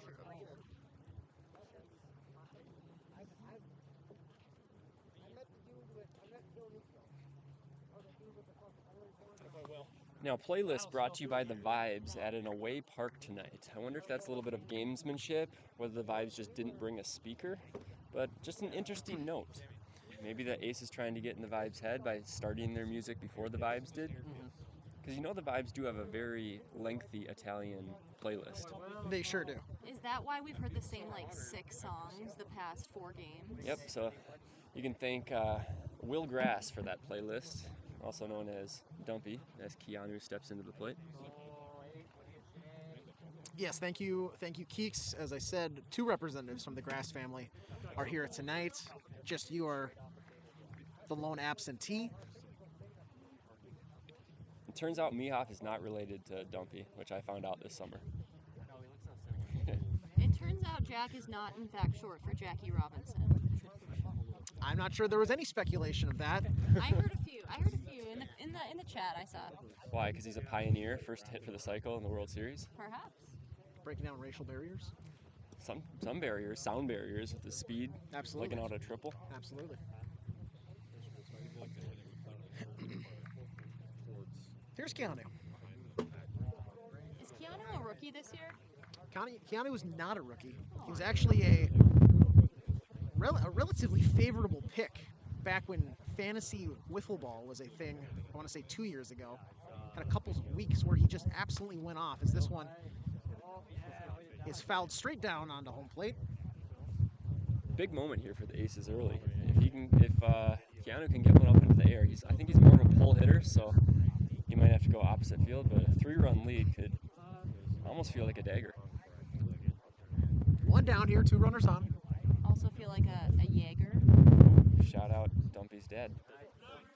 I would die for Jaeger. He's here tonight. I know. Okay. I like to talk about him in the third person as if he isn't, though. We had Yager on the chat during the World Series last year, I believe. Yes. He was on the mic for a couple innings. We haven't brought in any guests yet this World Series other than Twizzler. Jaeger's out of and his deadbeat dad era, and he decided we to would- show up. We would say maybe we also still haven't technically invited any guests on the broadcast either, man. Bases loaded, 1 out. It's been 3 Dodger walks. Dave. 3 walks from the Aces. Can Huck find the board? And if there's ever been a time to put the late game stereotype for Dodger Dave to bed, this could be Yeah. it. Yeah, he homers here, we stop talking about it. But if he doesn't, we get to hammer it home for the rest of the time. Swung and fell back. Back-to-back fouls. Draws a 2-strike count here for Dodger Dave. 1 down here, so in reality, you could expect anything in play probably scores 1. As that Keeks one's wants Jaeger on. He wants to talk to his father. Is there a strained relationship there? We need to do some mediation, maybe? here's the offer.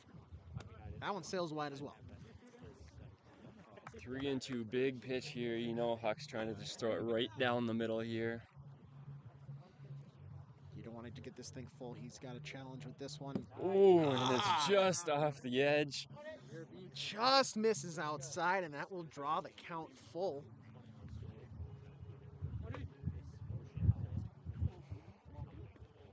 Huck adjusts the dirt, waiting for the wind to die down a little bit. Massive pitch here. The full count offer. Swung on and missed. And that'll be the 2nd out of the inning. Speaking of Yager, he just got hit by that bat that Dodger Dave threw. And just when Huck thinks he's out of the woods potentially, look who steps up. Syke with a 3-run shot to really kickstart the Aces offense in game 3. Push that one opposite field. Didn't need the wind's help, but boy did he sure get it. Now with bases loaded. 2 outs. Watching that one in the dirt for ball 1.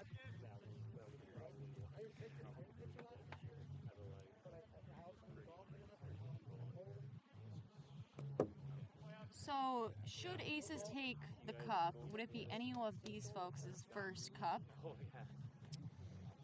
Yes, Mihoff. Mihoff? Mihoff. Okay. And what about I think that's Keanu? it. He's That gotten a cup before? I believe that is it. Okay. And then the vibes, maybe Fishhook's the only one? I'm actually not sure. No, I don't think Keanu was on the previous winning team. Okay. Is it three balls, 4 balls? 3 balls? I believe it's 3. 3 and 1.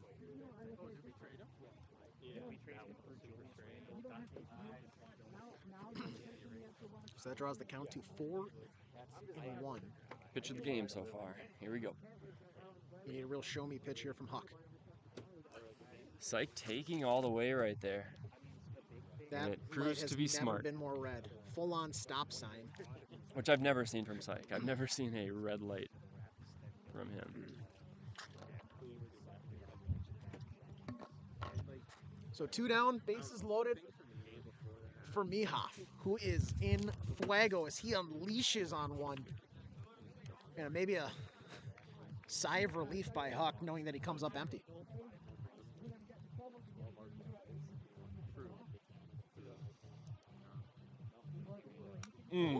Fouled back. Halfway through the swing, he doubles back but isn't able to pull the bat down. So way ahead here for Huck Finn. Here's the 0-2. Oh! That sting. And that is a message pitch. Anything to throw off Mihov after that firework of a performance in Game 3. Fouled back, strike 3, and that will bring the inning to a close. They walk one across, but that is all they get. 1-0 Aces lead heading to the bottom of the first. Yeah, good damage control from Huck right there. Could have been a lot worse, keeping his team in the game. Now we'll see if the Vibes can wake their bats up. They haven't scored since the first inning of Game 1. They did not score off Syke. They did not score off Dumpy in Game 2 of the World Series.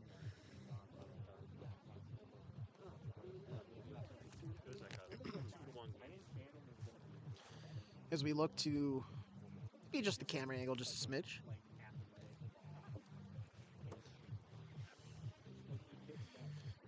An extensive team meeting down the first baseline with the Vibes. Mip, walk me through, what's your speculation about the message down there? Yeah, I'm pretty sure Catnip is probably just telling them, come on guys, let's get something going. I'm so glad you realized what I was setting you up for.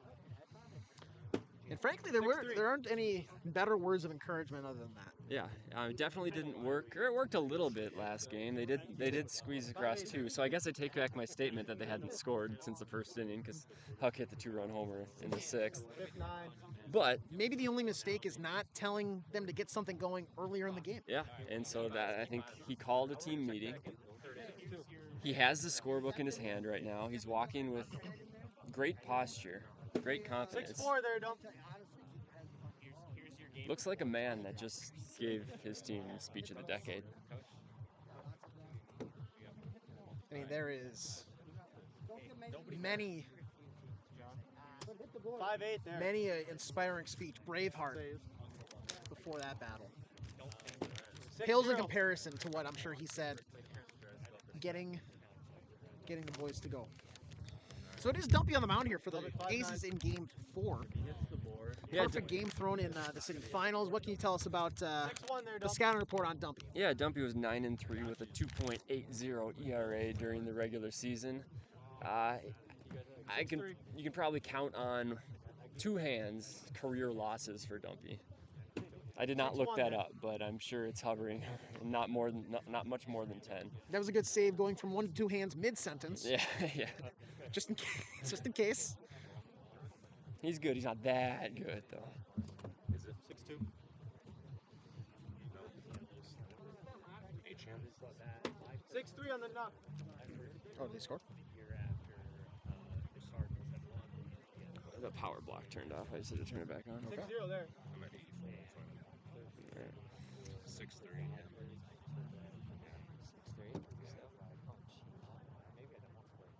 2 field goals each. 6-1, dump. Big day for kickers. I wonder if that hurt him. Huck Finn and Mippy 5 are playing against each other in fantasy football this week. Huck checking the matchup. How's it looking? I just counted this week as a loss. I was checking my other league. Oh, okay. It was still fairly close going into tonight. 14 points. Kenneth Walker doing nothing. Miami's D doing great. Just won tonight. Laporta, 1 catch, 1 yard. So Laporta not doing much for the Lions tonight, but Mippy's still holding on to that lead. Looked like he had about a 91% chance of winning that matchup over Huck Finn. Huck Finn has the last laugh, though. He's still playing wiffle ball.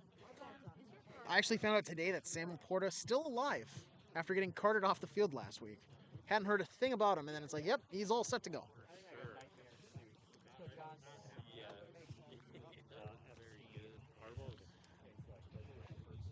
All right, and we are set to begin the bottom of the first. Dumpy nearly falls off the mound. Yeah, Dumpy not going to walk a lot of people either. These wind conditions might uptick that a little bit. Definitely calmer than what we saw at the beginning of Game 1, though. For sure. Epstein looks like he was taken all the way there, maybe taking a strike. Trying to force their pitcher to throw strikes as well.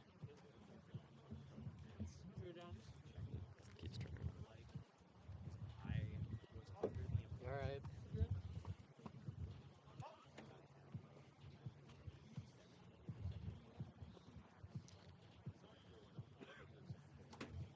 Swung on and fouled back. That'll be the first out of the inning. Yeah, in HRL, if the foul ball hits the board, it's just like a strike. It's like a catcher catching a strike 3. Come on, Dan. Because catchers are not allowed. Catchers are not allowed in 2024. Twizzler really wants them to be I'll allowed in lobby hard. 2025. I think this brick is just dead.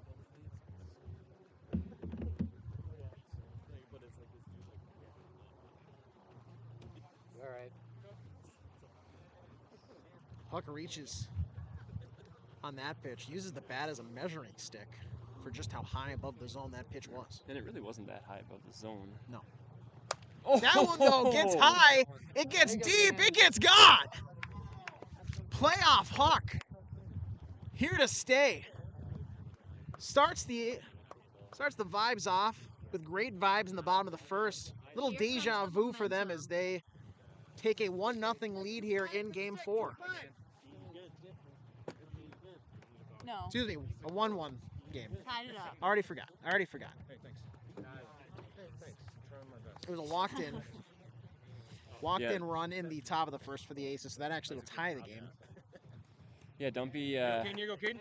just left that one a little bit too low. The previous pitch, Huck swung and missed. It was a little bit up over the board, and he threw the same pitch again, except this time about right there, It was a which very Anakin takes for a strike. analytical measurement by him, though, to realize, okay, if the ball is here and the bat is this long, how much lower does it need to be for me to uncork? And it was the very next pitch that he gets that one. Yeah, Huck's a mathematician. He's very good with numbers. Mm-hmm. A little bit of a And quick, AI. little bit of a quick pitch there by Dumpy to Anakin. Misses though, as well as the wind picks up heavily mid deliver.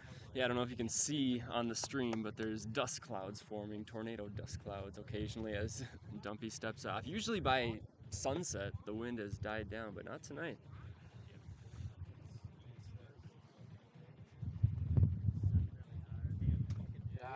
That one cuts inside, and he may not walk many, but he does walk one there. Yeah, Dumpy just incredibly rattled right now. Just emotionally unstable. Let's see if he can recover from this. Anakin and Dodger Dave are kind of doppelgangers.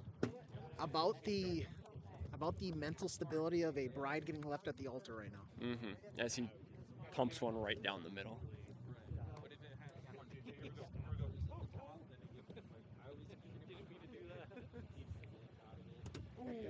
Had to swing, Swung on had and to fouled swing. back. 0-2 here now.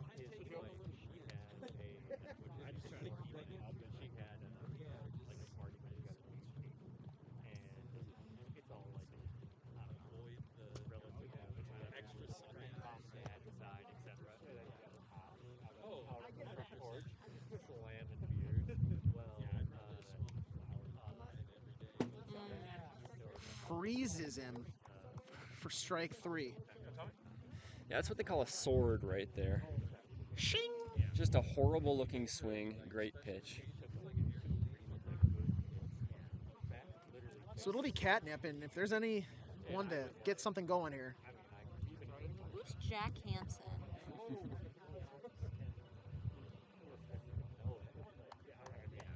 2 down here. Runner at first is Anakin. The batter's catnip. A rather Robotronic swing comes up. First strike. And he watches that one. Catnip hit .304 during the regular season with 14 home runs. He's capable of putting one out. Dumpy living at 63 right now, right on the edge. Here's the kick. Oh. This one back in the middle. Not fielded clean. He will get to first safely, and that'll keep the inning alive. That's a high IQ play by Dumpy right there. I'm sure That's every frustrating. part of his body wanted to try and peg him. run into first, but if he misses, Anakin should go around to score. So with 2 outs, you just swallow the pride, live to see another day, and face Cheerio. And how about this matchup? Cheerio, who's done it on this stage before, Dumpy as well. 2 titans of the World Series. Now, with the hard-hitting questions, who has better hair, Dumpy or Cheerio? As the 0-2 gets set, it's really a question for the ages here. While the curls and density of Dumpy is immaculate, maybe the lethal featheredness of Cheerio is maybe a different style, a different genre altogether. It's like comparing apples to oranges. Both part of a balanced breakfast. It's just a matter of taste. Well, the taste there is bitterness for Cheerio as he goes down looking for out number 3. And we'll head to the top of the second. Even at 1. Speaking of people with good hair in the HRL, Hove votes for Cheerio right there. Hove had a lot of different hairstyles in his career during the HRL. He'd go with the long hair, a little shaggy look, then he would shave it once in a while, then he'd go with the facial hair. Hove might unironically be my favorite HRL personality, both in person and online. Stoic. Oh. He didn't say that into the microphone, but he mouthed, "I miss you, Hove." For the maybe lack of words and personality he can bring until you really uncork it, but then also on social media, kind of being a normal presence, then all of a sudden dropping videos announcing his return to the league of such in the wintry wonderland, which I found out was not like Colorado or the Swiss Alps, but actually just Northern California. Yeah. No, he's a mystery. I was always in awe of Hove and also terrified of him at the same time. If he struck out, there was not a board that was safe.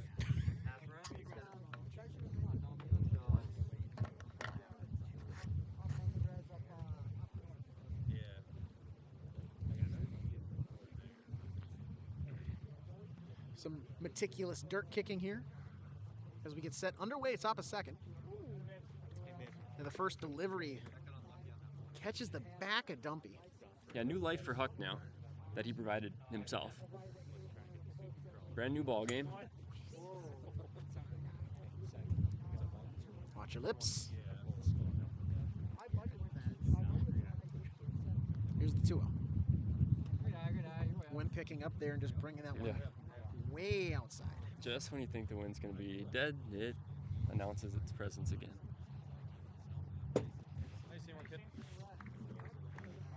It comes back battling into this at-bat. I want to give a big shout out to Matt the Wish Dean. He says he does not know how to comment, but he would like some recognition. Yeah, Matt Dean, it's called google.com. You create an account, and then you're able to comment on things. It's connected to this website called youtube.com. Fairly new, though, I understand. Yeah. Fairly new. Here's the 3-2. Drives inside to push the count full. 4-2 here.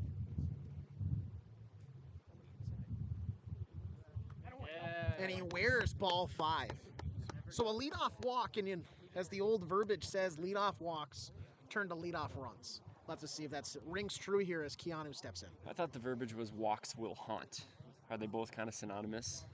Synonymous. Depends on your region. It's the same or it's like the pop soda debate almost. Pop, yes, exactly. Yeah. Water fountain, bubbler. Those psychos from Wisconsin. Yeah. First time I heard bubbler, I was appalled. Bubbler is now referred to exclusively as the delicious, naturally caffeinated energy drinks. Hit to the left side, a grounder picked up by Fishhook for the first out of the inning. Productive as Dumpy will advance to second. So with 1 out, Dodger Dave will step in. Yeah, another productive out by the Aces.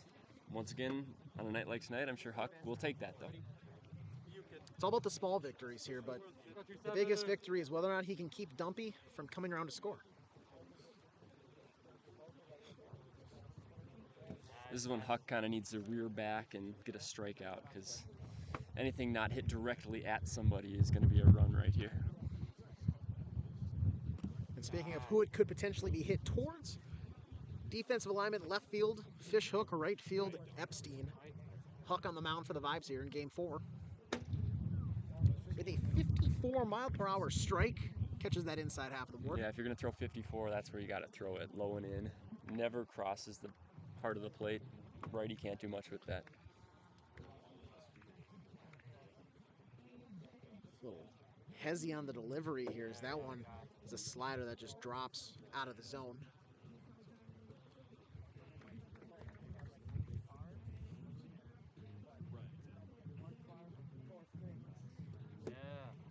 Trying continuously to get him to chase on that outside pitch. Whether that's intended or he's just missing his spot is a debate altogether. But Dodger Dave, way back deep. Lead retaken. A 2-run shot. Dodger Dave. 3-1 aces here in the top of the second as Dodger Dave turns it on earlier than normal. Hey, let's keep it rolling, Simi. We got one. Yeah, Dave got one out over the plate right at the letters and did not miss it. So it's 1 out now, nobody down, or nobody on. A 2-run inning thus far.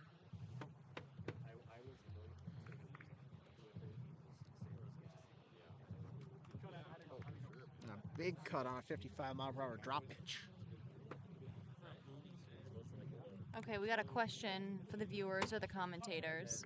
Should Joe Mauer join the league? What team is he going with? I mean, my immediate thought is the Vibes. I feel like he has a really good eye at the plate, and he takes a lot of pitches. This one skied to opposite field, camped under by Epstein for out number 2. And he's kind of got that calm presence about him that a lot of the Vibes do. Not a huge personality, but very good at hitting. John would be thrilled to hear that. No, I don't mean that in a negative way. No, Just very that even he would keel. he would choose to be on the Vibes. Oh, okay. Yeah, that's his celebrity crush.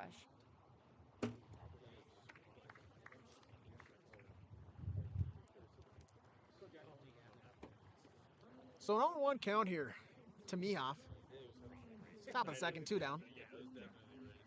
Cool.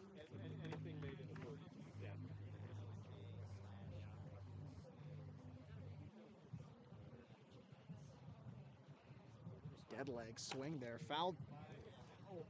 Yeah, Mihoff really finds himself in a slump now after hitting for the cycle. I think it's been about 2 at-bats since he's last homered. Let's see if he can find it again. Some are saying a 1-game wonder. As he pulls this one back up the middle. He's 25% the way to a back-to-back cycle, which one has never been cycle- done. Yeah, which has, needless to say, has never been done. There's never been done. He's got an opportunity ahead of him.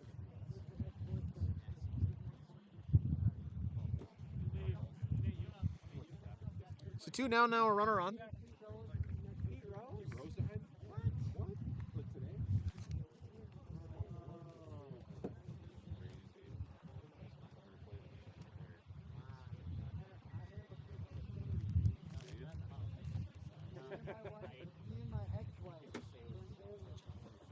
Brooks, I didn't know you were married.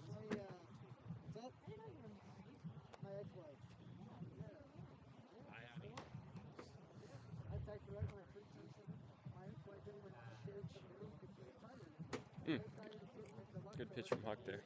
Radar gun has turned off. Batteries have died. Aces don't seem concerned about it with Huck pitching, but I'm sure they'll change the batteries next inning when Dumpy's pitching. Absolutely zero care in the world. Ooh. Nice pitch, Dan.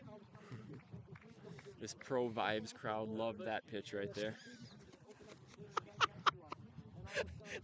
Dumpy mean mugs Marty.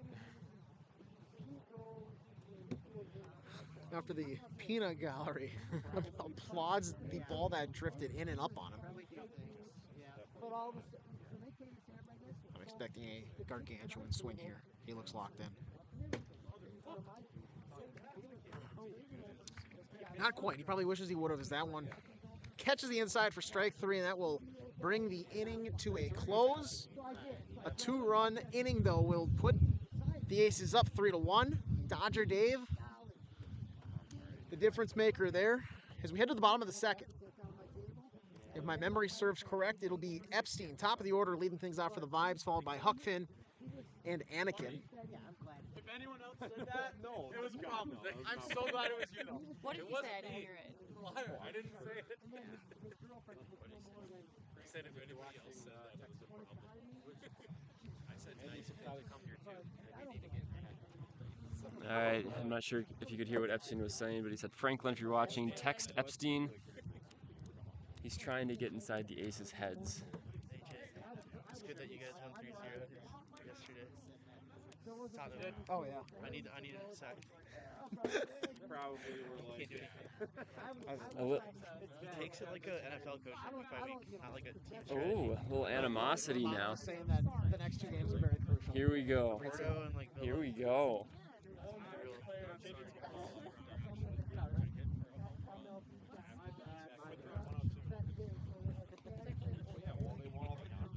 In case you missed that, Dumpy very upset with Fishhook for messing with the gun. I'm not sure if he knew he was literally changing the batteries to the gun.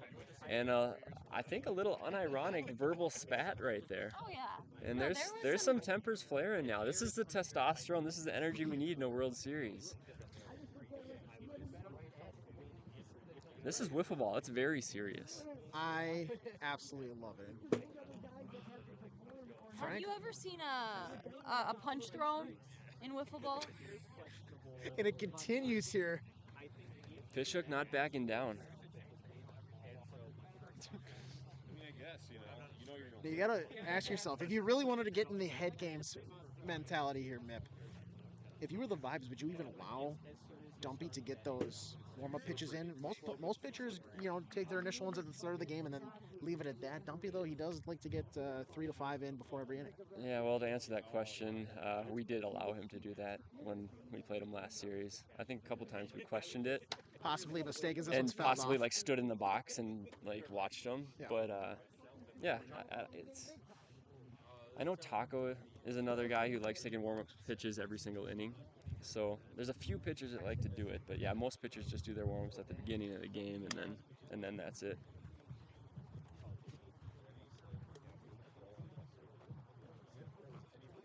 So Epstein retired on strikes to start the bottom of the second.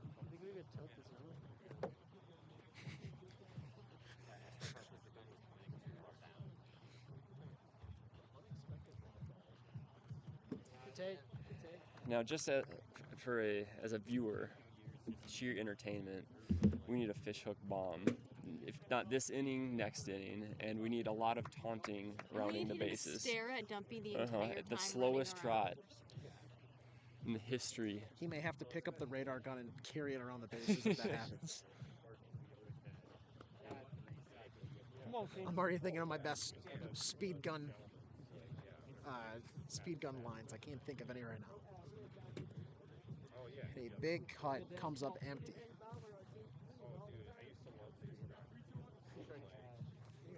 Anakin with no faith in Huck. Premature Man. batter ejaculation. And that'll draw the count full. Oh, that was? Oh. Game 1, the man. Game 2, Dr. Heavy pull here. What a pitch. What a pitch. Goes down looking for out number 2. Knuckle it in there at you. Just hit one. And now the eager Anakin will step in for his turn. Mm-hmm. Anakin needs to get on so Fishhook has a chance this inning while the beef is fresh. While the fish is fresh. It's not beef, it's fish. The script writers would be going insane with this one. Oh, 2-0 count to Anakin. It's setting up nicely. You've heard of fish and chips. How about fish and beef? Fish. That sounds like a horrible combo. Don't knock it till you've tried it. Oh, I don't know, sis. I've been pretty entertained so far. Oh. just dejected here in the booth. The booth shows a non-biased reaction right there. Was dying to see that Fishhook matchup right away. Not necessarily worried about or rooting for a specific team, just rooting for scenarios as we get that one pulled away.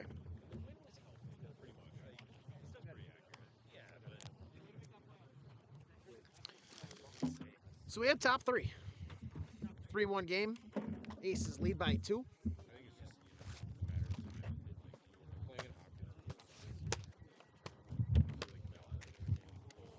Fair warning that our power supply continues to die, so there may be a limited time remaining here on the stream, ladies and gentlemen. Yeah, worst case scenario, it's looking like still an hour or so left, but there's a chance, a decent chance that midway through game 5 tonight, we might cut out. Keanu looks to uncork one there in the first pitch of the top of the third.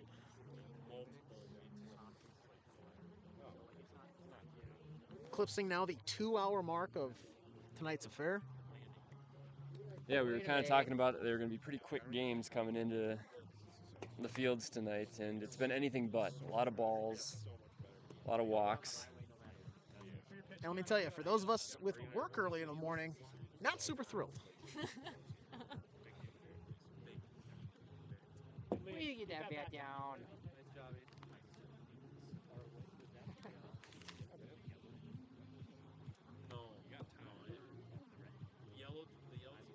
Nice eye, Billy.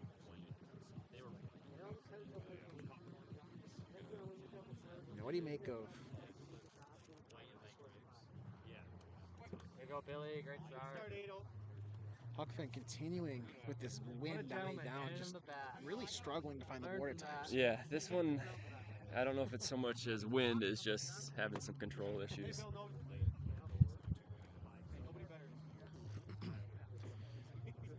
Dodger Dave's turn now, his last time up. A 2-run shot. A no-doubter to regain the lead for his side. Yeah, one thing about throwing harder is it does cut through the wind a little bit easier. And since Huck doesn't throw super hard, the wind probably has a little bit more effect on it than maybe Dumpy's pitches.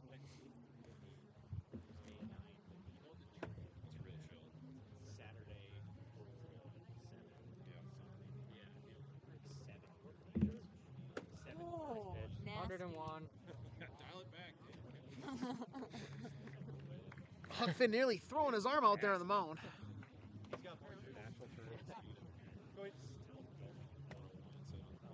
Oh, the hezzy. The second hezzy. Oh, good cutty. Let's go in the battle. With the battle. It went Just from, full on- from pretending to fall to almost actually falling. Full-on calamity here behind home plate. That's This dropping. one's Oh, that's poked down the line and it just curls foul. Great try. Great try.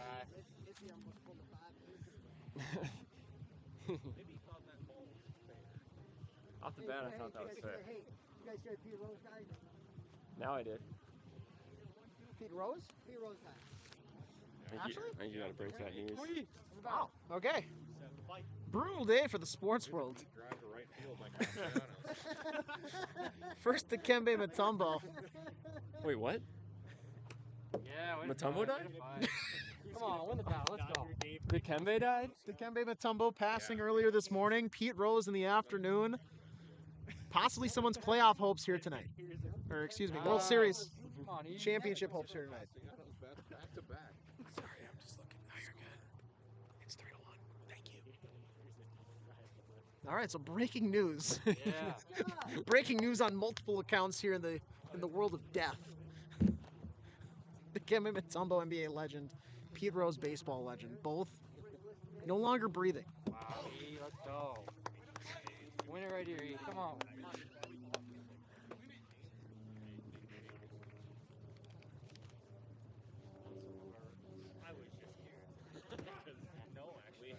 Great battle, great battle. And that concludes our moment of silence. Sorry, getting a little choked up there. I'm tearing up. Do you need a tissue? Yeah, I'm tearing up. You can see actual tears. So the order rolls back to the top here for the Aces with Syke stepping in.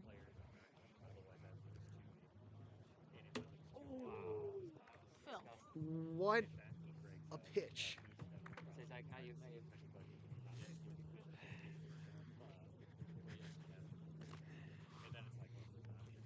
Go 2-1.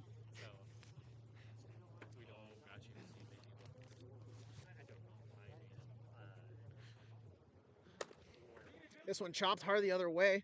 Picked up. Oh, he flipped on for the double play. Epstein records the out and gets with a shovel pass right on the back calf of Keanu, and that ends the inning. I love that play by Epstein right there. Calculated risk. You could There was see him. 2 outs already. The left fielder Fishhook was backing up the play. Worst case scenario, runner gets to third, but there's still 2 outs. But pegs him, ends the inning, helps his pitcher out. Maybe that shifts the momentum a little bit. Valley, you can do it. Here, you can do it. Arlington's pretty good too. Rich Cliff. Yeah. I think Central's the only one. He's alive still? No, he died. Oh, yeah. I don't know. I don't know why I didn't believe them, but John.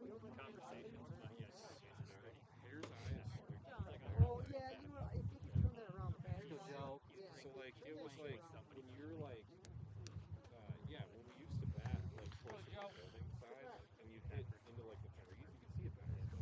But now like you look at Carl over there, like 6 o'clock, there's like half shadow and half light. So the balls is like shadowy out of the hand and then it gets light for a second and then it gets dark again.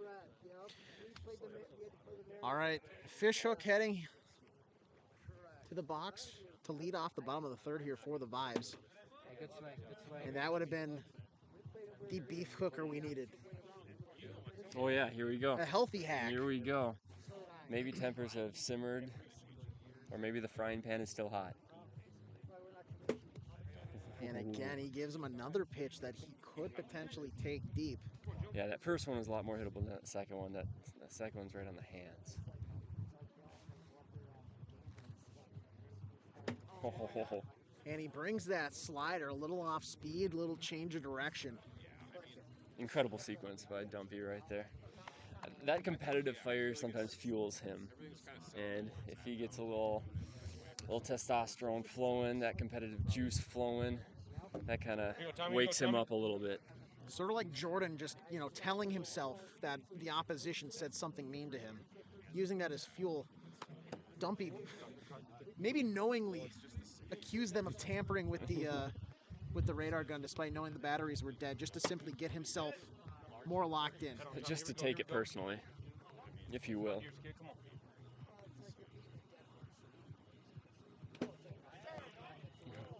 Uh-oh, we've seen this Dumpy before. And I believe there was a ball there, so the immaculate inning is officially off.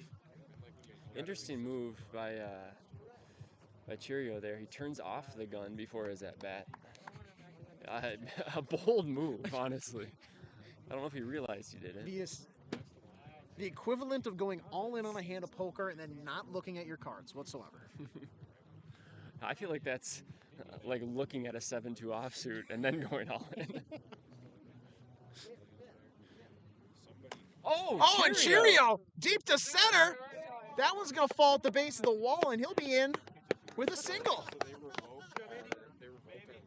Both Aces fielders playing him up. Oh, it was so subtle. It was so subtle. Cheerio gives Dumpy the suck it on first base. It wasn't emphatic, but it was subtle. Yeah. It's just off camera, but he definitely looked at Dumpy and gave him the suck it. Just an incredible. Oh, wow! Way gone! Goodbye! That trip is going to feel a little better than most. Tie game. A 2-run shot by Epstein.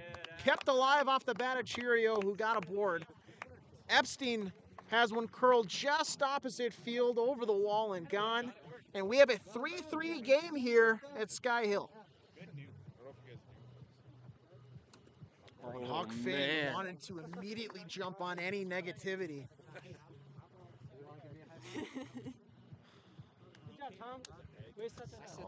Reaching, giving him some free strikes here. Huck gonna take an extra second just to collect himself, throw Dumpy off any rhythm here that he has.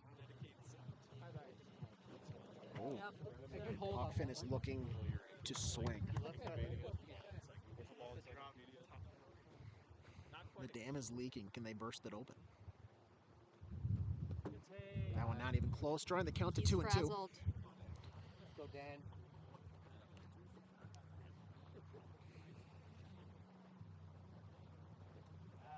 Swung on for strike 3. And that will turn things over to the second half of game 4. The Vibes knot things up though, 3-3. Your score. Cheerio with a 2-out single to straightaway center. Followed up the next at-bat by a towering shot by Epstein. Yeah, big moment in that inning is, though, Cheerio giving a subtle suck it to Dumpy on the mound, showing him who is really the man at these rinks. And I'll have to take your word for it. I was off looking at some of the other activities at the park, but can you for you off camera, can you reenact it for me? Yeah, it was. You know how Anthony Edwards did the suck it in the Timberwolves playoffs? It was like that at 15%. It was kind of like that. I see. Yeah. So top of 4 here, Mihoff will lead things off. This man's a good pitcher, but he just can't get any runs. He can't inspire his team to hit. His team can't inspire his team to hit for him. I don't know how I was seeing so well that day. I rarely ever see your shit that way. That's how that came out. It's not usually like that. It did not matter when I threw it. It's very, very hard. Are you always game 1 pitchers? Good eyes, man. Mihoff watches that one sail inside. I'm getting the runs support. From time to time, like Kay and I will switch. We have a leadoff walk there for Mihoff.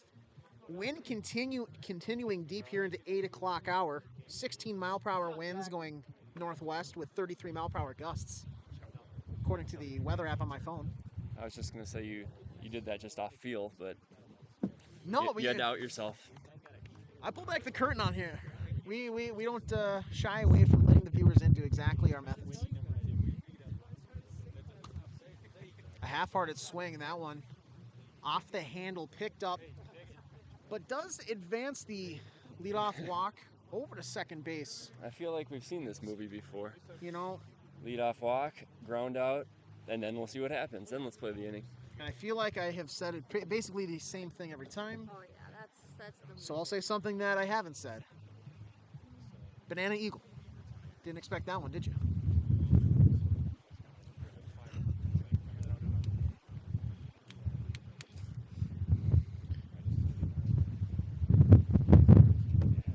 Chilly night.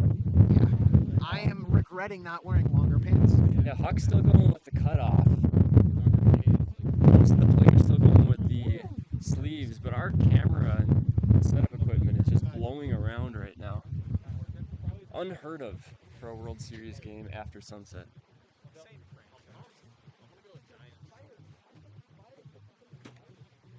A big cut as that one hits the top of the strike zone.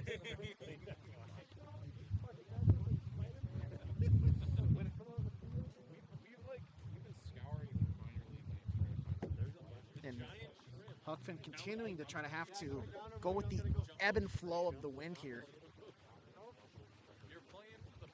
Swung on way above the zone for strike 2.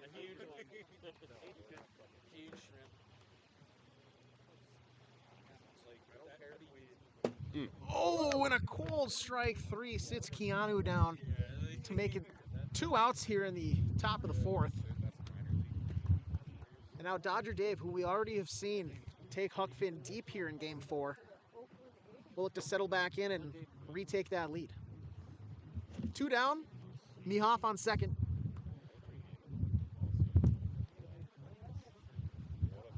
Dodger Dave touting the size of his gluteus maximus.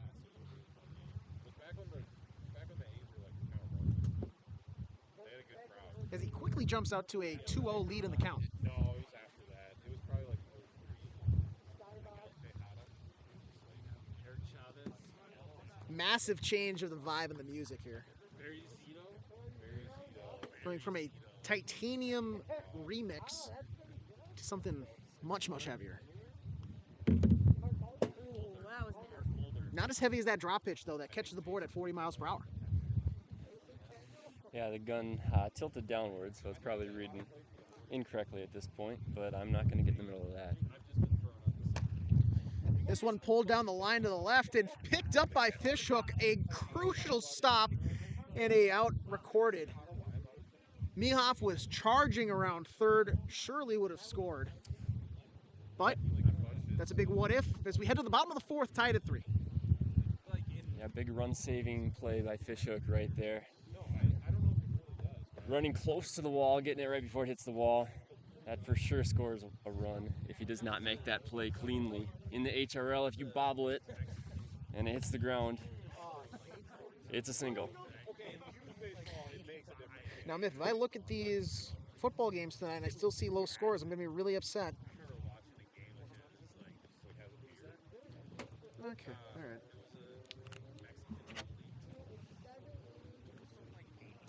We're doing much better. Doing much better.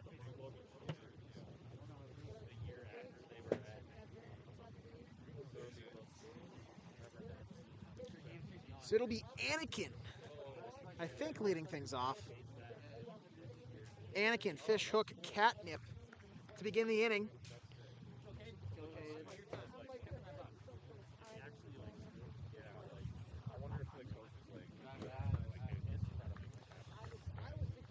Yeah, sorry, shut off.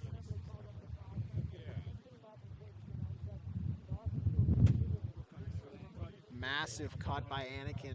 Can't quite find the board. Thought we were going to get a Hawk Tua from Fishhook. Thankfully not, or else he would have been banished from the rink.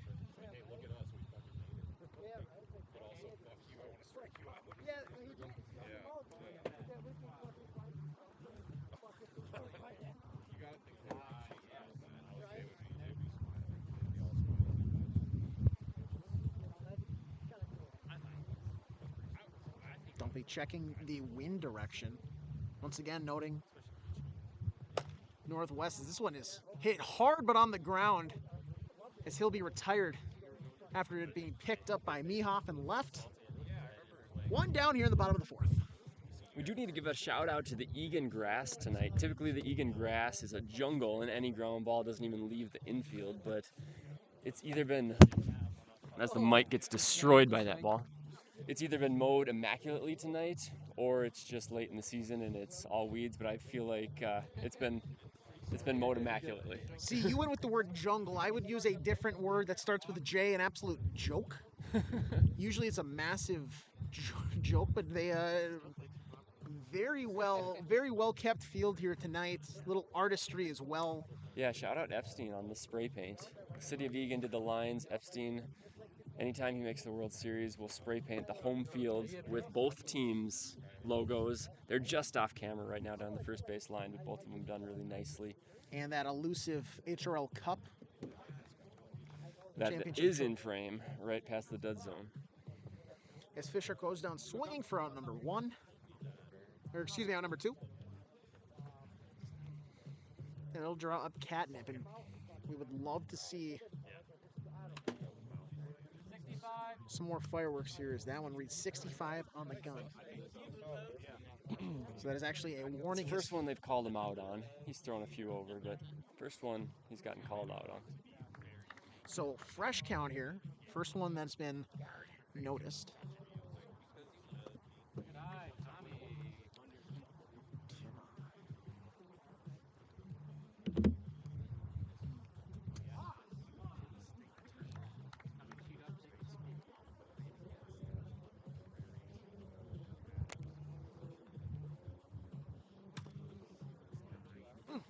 Yeah, Dumpy looked like he took a little bit off that one, and that one was kind of a hanger.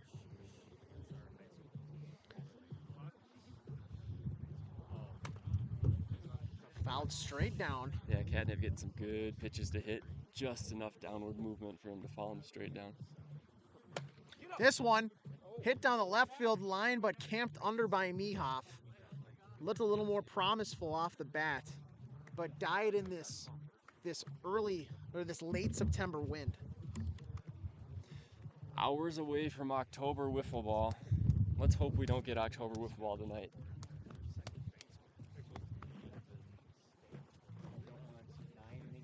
I can tell you, if you do, you're not going to be watching it because we will be leaving by that point.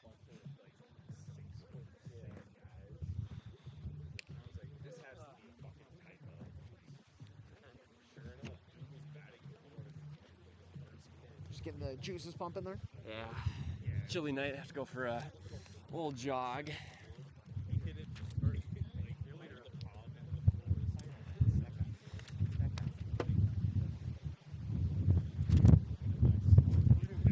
In my humble opinion, these next 2 innings are going to be very important for both teams. What leads you to believe that?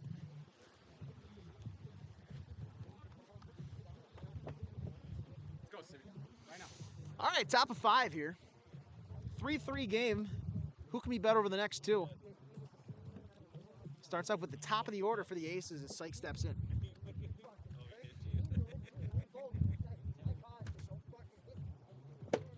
Tensions possibly boiling behind us? I'm not quite sure.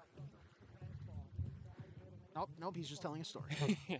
When McGruber's talking, you never know what's going to go down. He's just telling a normal story. Couldn't tell if he was getting in somebody's face or what. False alarm, ladies and gentlemen. We return to action.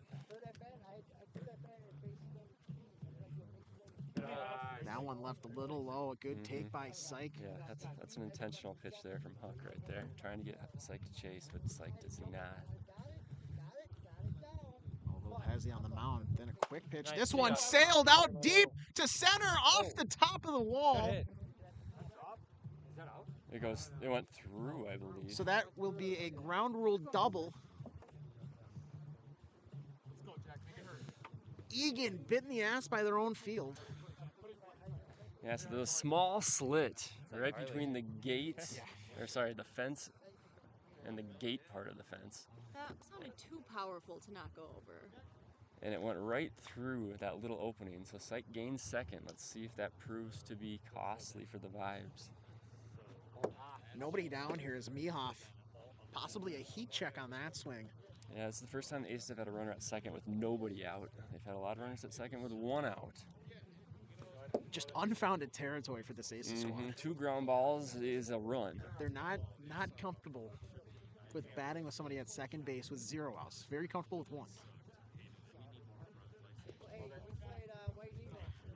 And a great take by Mehoff here.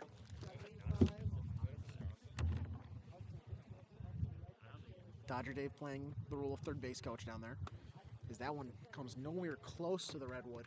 Yeah, Huck may be pitching him a little bit carefully with first base open, feeling like 1 run might be it for this game. We'll see if he attacks. Well, he opts not to. And the first 2 runners will be aboard. Sets up a force at either base in HRL wiffle ball. That's not much of a big deal, but slow ground ball to third if Fishhook's playing in a certain spot could set up an easier out there. Now we'll have to see if Dumpy possibly changes his approach here, Mep. Nobody down 2 on as that first pitch sails inside for a ball. Yeah, when Dumpy's at his best, he's not trying to hit it 600 feet. He's hitting it over the right field fence. That being said, a ball that's hit 600 feet here basically gets them in a position to lock up a championship in Game 5. Here's the 2-0. Great pitch right there. Can't do anything with that. That's a good take by Dumpy. Dumpy has to just let that one go. Yeah, he looks defeated, but what are you going to do with that? Anything put in play on that ball is pretty much holding the runners where they are. And the 2-1 offer. This one hit on the ground the other way, picked up by Epstein. Possibly a slight chance of thinking about turning 2, but I think he opts to just charge in for the smart play. Yep, good play all around. Good piece hitting by Dumpy, productive out, gets 2 runners into scoring position. Ground ball probably scores 2. Epstein maybe had a chance to peg Mehoff, but if he misses him, that's probably game. So Now Huck has a chance with a strikeout to still get out of the inning. So now it's Keanu. And Keanu, Fishhook was thinking about playing in, and I think he got talked out of it now. I mean, in order to cut off a run at home plate, you basically have to be playing on the line at worst. Keanu a week ago, a couple of major swings to play a role in them taking that second game. Yeah, both Even of the them were series off had Huck. won. Now finds himself in an 0-2 count. Wind picking up there, maybe drifting that pitch by Huck a little further than intended. Yeah, with an 0-2 count, I think Huck kind of liked that win, see if it was going to do something nasty. 12 now.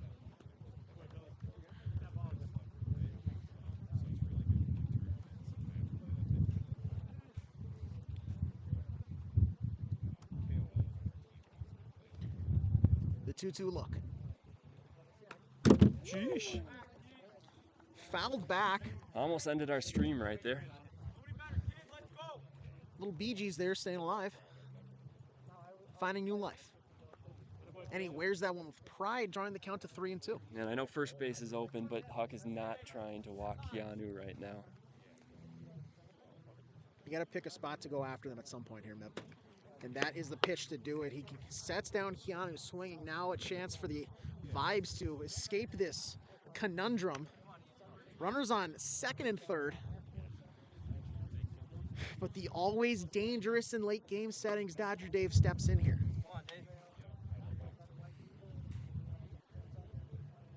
He finds his footing.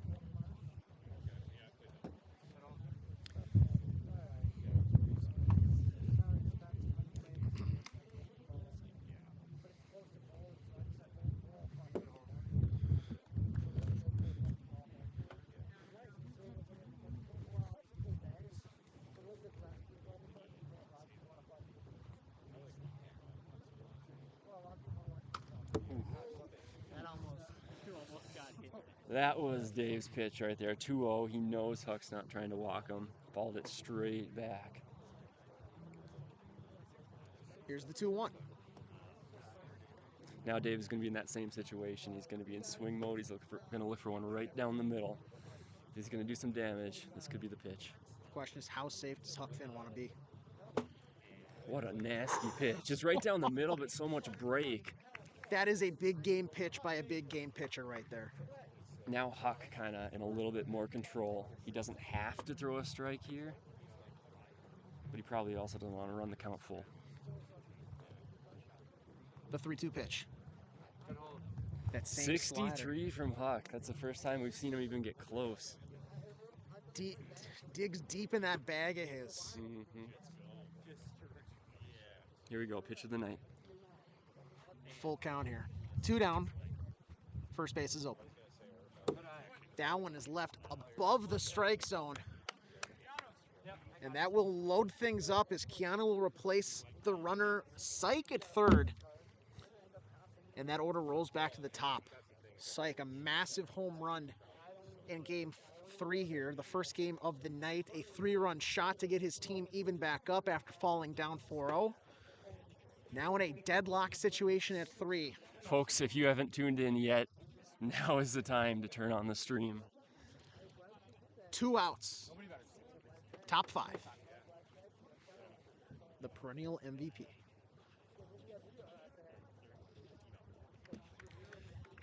I like that pitch from Huck right there. He knows Syke is going to be in swing mode. Gets him to chase. That one. Ooh, Dumpy adjusting the radar mid-inning. Ooh, little gamesmanship here. You'd think it would be the same for both teams, but I guess not. Gotta wonder about that angle now. Will it read the same? That one sent way back and gone. Grand salami taking the Vibes to the butcher's market. Deadlock no longer. 7-3. The Aces leap in front here in the 5th. A grand slam by Syke. Let's go, Hopkins. What a gut punch. I feel like I've seen this movie before, folks. no matter what level it's at. Last game, Whether it's Nationals, you name it. If there's anybody you want at the plate in a clutch situation in 2024, it's that psycho over there. his nickname is Psych, but he might have to be Mr. September. He has been on fire for the past 30 days. Whether it's the NWLA tournament, the city finals, even the first round against the Grasshoppers, he has delivered time and time again. And now in the World Series, back-to-back games, massive swings. To get his team back in on one, to propel them in front on another. What can't he do?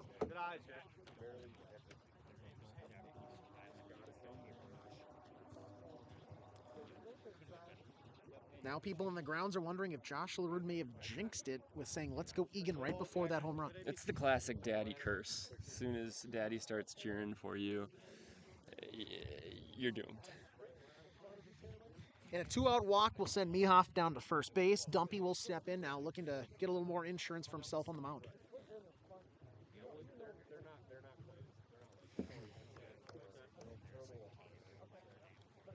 Both games have had a very similar feel.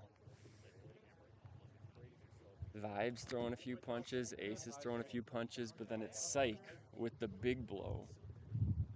And once again, Psych has played the role of the kid who maybe stands off to the side and watches the scuffle, and then while everybody else is just kind of worn down.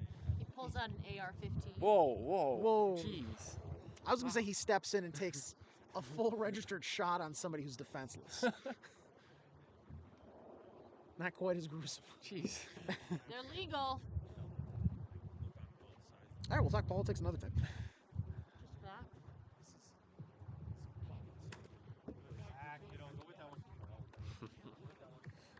Dumpy just misses on that one there. Oh, shoot, I just got the daddy curse in the chat. This is brutal. No. This is brutal. No. Does that mean we're gonna crash? Yeah, I was going to say, we got to drive real safely. I'll be calling an Uber. Watch, no, the live stream will go out. That'll be the curse. Yep. Here's the offer from Huck Finn. Another 2-out Let's walk, see and if- that will drop Keanu. Yeah, Huck might be on his last batter right here. He dug He's- deep a couple batters ago. Yeah, he was one pitch away from getting out of that inning to Dodger Dave on that 3-2 count. That was his big chance.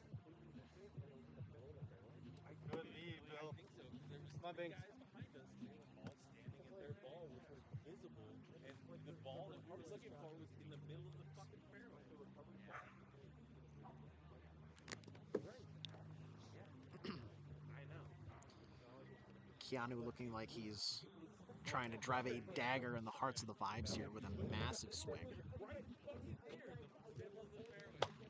And this one pops straight up. A step or two for Huck Finn, and they finally close out the inning, but potentially too little too late. 4 runs recorded, a grand slam by Psych, pushes the Aces ahead here as we turn over to the bottom of the 5th. 7-4 your score, or 7-3 your score. Let's go, boys.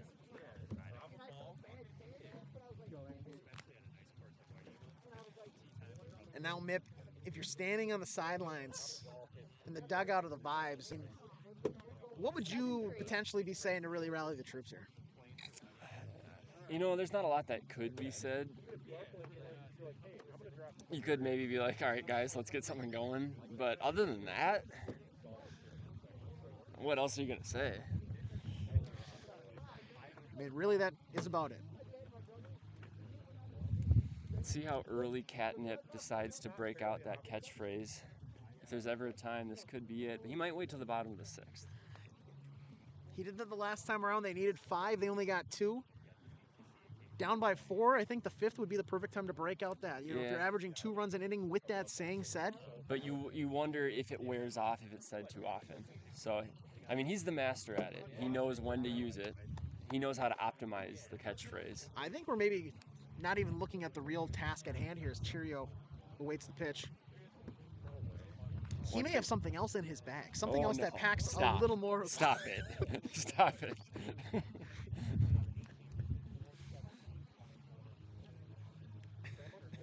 must have been their last ball in their bag. It's like, why was he hitting that ball? I'm saying you put it in your bag. Cheerio fresh off the suck it last at bat. You gotta wonder. You gotta wonder if that's coming out as a reciprocation. If we see anything from Dumpy here. Fouled off, You know, and it that was stays alive. It was so subtle. I don't know if Dumpy even saw it, to be honest. Oh! Picasso on the mound as he paints the corner. Retires down for the first out of the inning, and they'll draw up. Epstein looking to get things going. Well, that's not the pitch to do it on.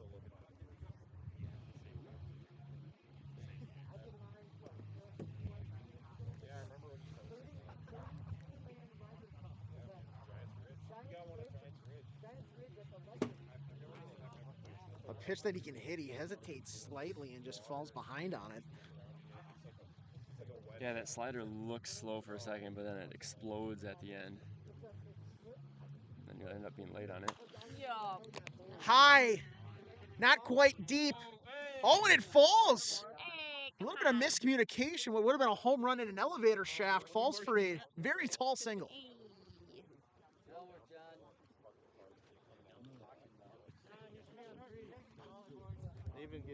Possibly an error. Probably an error. Yeah, that one's for sure an error. I know it's windy out, but that's a pop-up. It's a tough pop-up. It's a very tough. No, I'd say Dr. Dave. That's an error on the left field. That's embarrassing. But will the vibes make them pay? With one out here, Epstein at first, Huck Finn up to bat. Bobbled! Oh, and he catches, he holds on. What a play! Holy A cow. circus juggling act by Keanu out and right. Robs a home run, saves anybody from advancing, and records the out. That was unreal. I don't know. I think he might have been out of frame when he finished making that play, but at the beginning of the play, he leapt up, robbed the home run, and then juggled it about 5 or 6 times, it felt like. Epstein was kind of in no man's land. He played it right, though. He got back to first. Sometimes you just need the bounces to go your way there. Yeah. And they did for Keanu. Yeah, Huck couldn't Literally every single bounce. Yeah. Huck couldn't hit it much harder. No.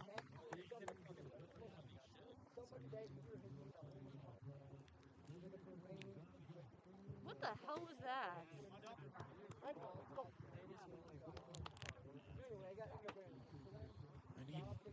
No, it's crawling. It's huge. It's right behind the board.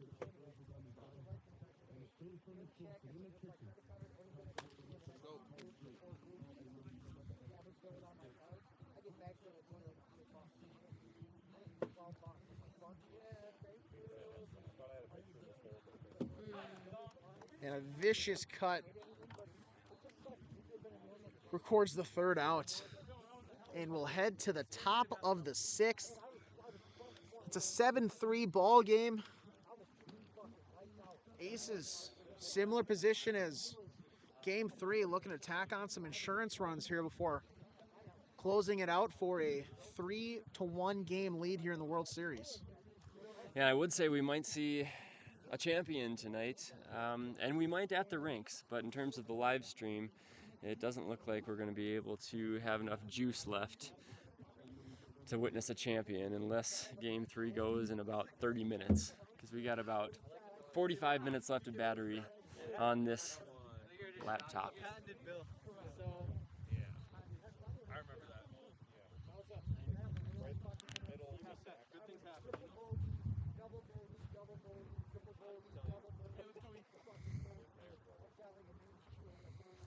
Dr. Dave will lead things off here in the top of the 6th.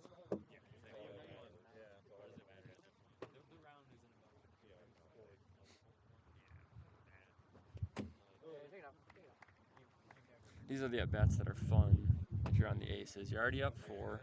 You feel pretty good about yourself. Now you just want to do some cool stuff at the plate. It is the type of at-bats that might get you in some bad habits, trying to do a little too much, but it's kind of like house money at bats.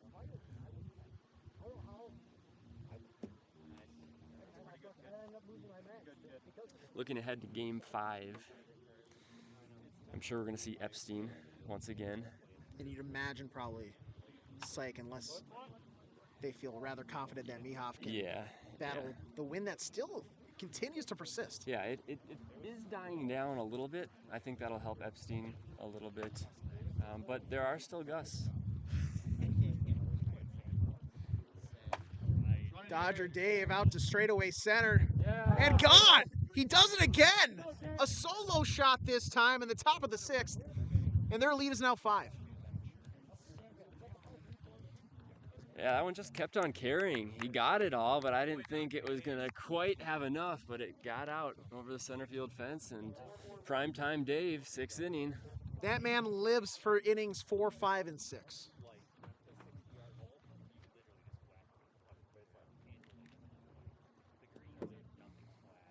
So it'll be Psych here with nobody out.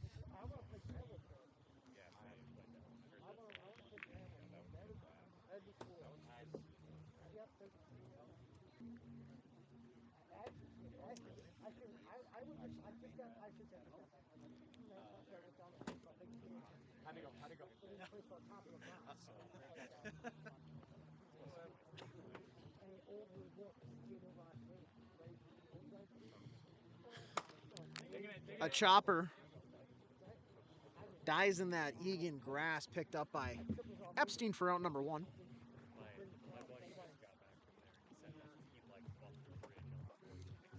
Stepping in now is Mihaf. Perfect, essentially, in Game 3. Hard to replicate that type of performance, but boy, does he silence the haters. Mihaf takes off once more, his 3rd home run of the night, and he continues to provide offense for this Aces squad. And this is now an exact replica of Game 1. It's 9-3 in the top of the 6th inning. Aces in firm control. 9-3.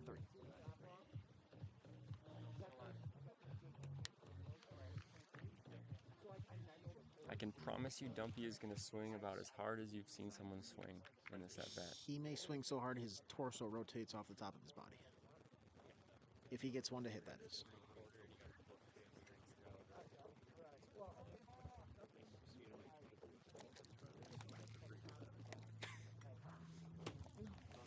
And that one, swing velo, I think there was 156. Hove has made the request for us to stop the live stream to save battery now and turn it on as Dumpy takes jumps flight. on that. Opposite field, we've seen it in this playoffs a number of times already by him as he rounds the bases. That pushes the lead to 7 here in the 6th. And he sounds like one of the seagulls in Finding Nemo. Instead of mine, mine, mine, it's more, more, more.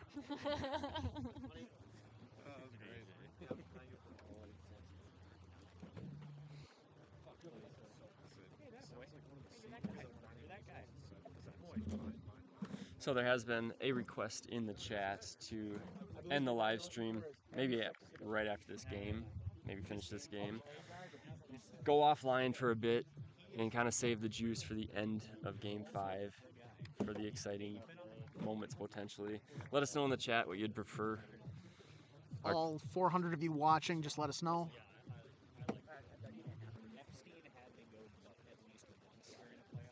Once again, getting rather noisy here.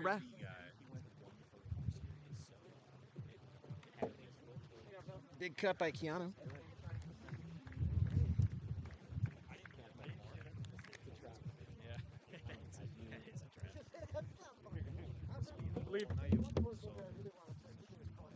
And that pitch has just been not in the bag for Huck Finn here tonight. That slider low and away, not finding the board as often as he maybe wants to. Hey, keep us rolling.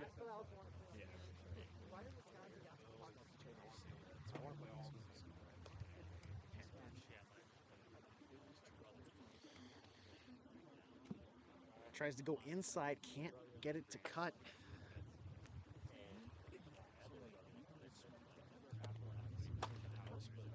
This one pulled on the ground to the left. Fielded up and thrown on to second. Unfortunately, not a force out. Not a force out anymore, yeah. So despite the impressive fielding display by the Vibes, the effort is all for naught as Keanu gets over to second base, fielded by Fishhook, flipped on to second, but no force out was there, so unfortunately it continues on.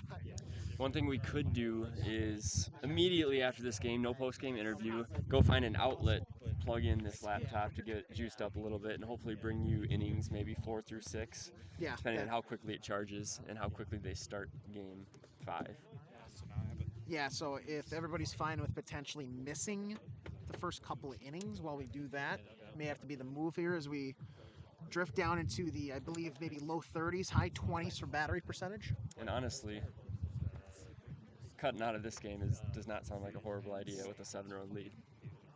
I'll let you be the call on that one, Aegis, or somebody in the chat can make the ultimate decision. Yeah, that may be the move.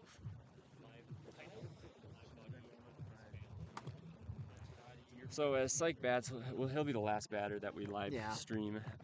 If anything happens, we'll let you know on the Discord. If any excitement happens in the And bottom of the 6th. And if the Vibes get it back to within 4, like a chance where one swing can take care of business, then we'll maybe come on back. But I think for the time being, we're just going to leave it. So the Aces go up. It appears 3-1. With no other major changes, a 3-1 lead for the Aces is in the cards here. And that's going to be it for us, folks. That's going to be it. This is another We're going to battery end to this walk. stream. We're going to charge the laptop, and we'll be back probably in like a half hour or so. Hopefully in a close game. Hopefully nothing exciting happens while we are offline. Thanks for tuning in. I'm Mippy5. And I'm AJ.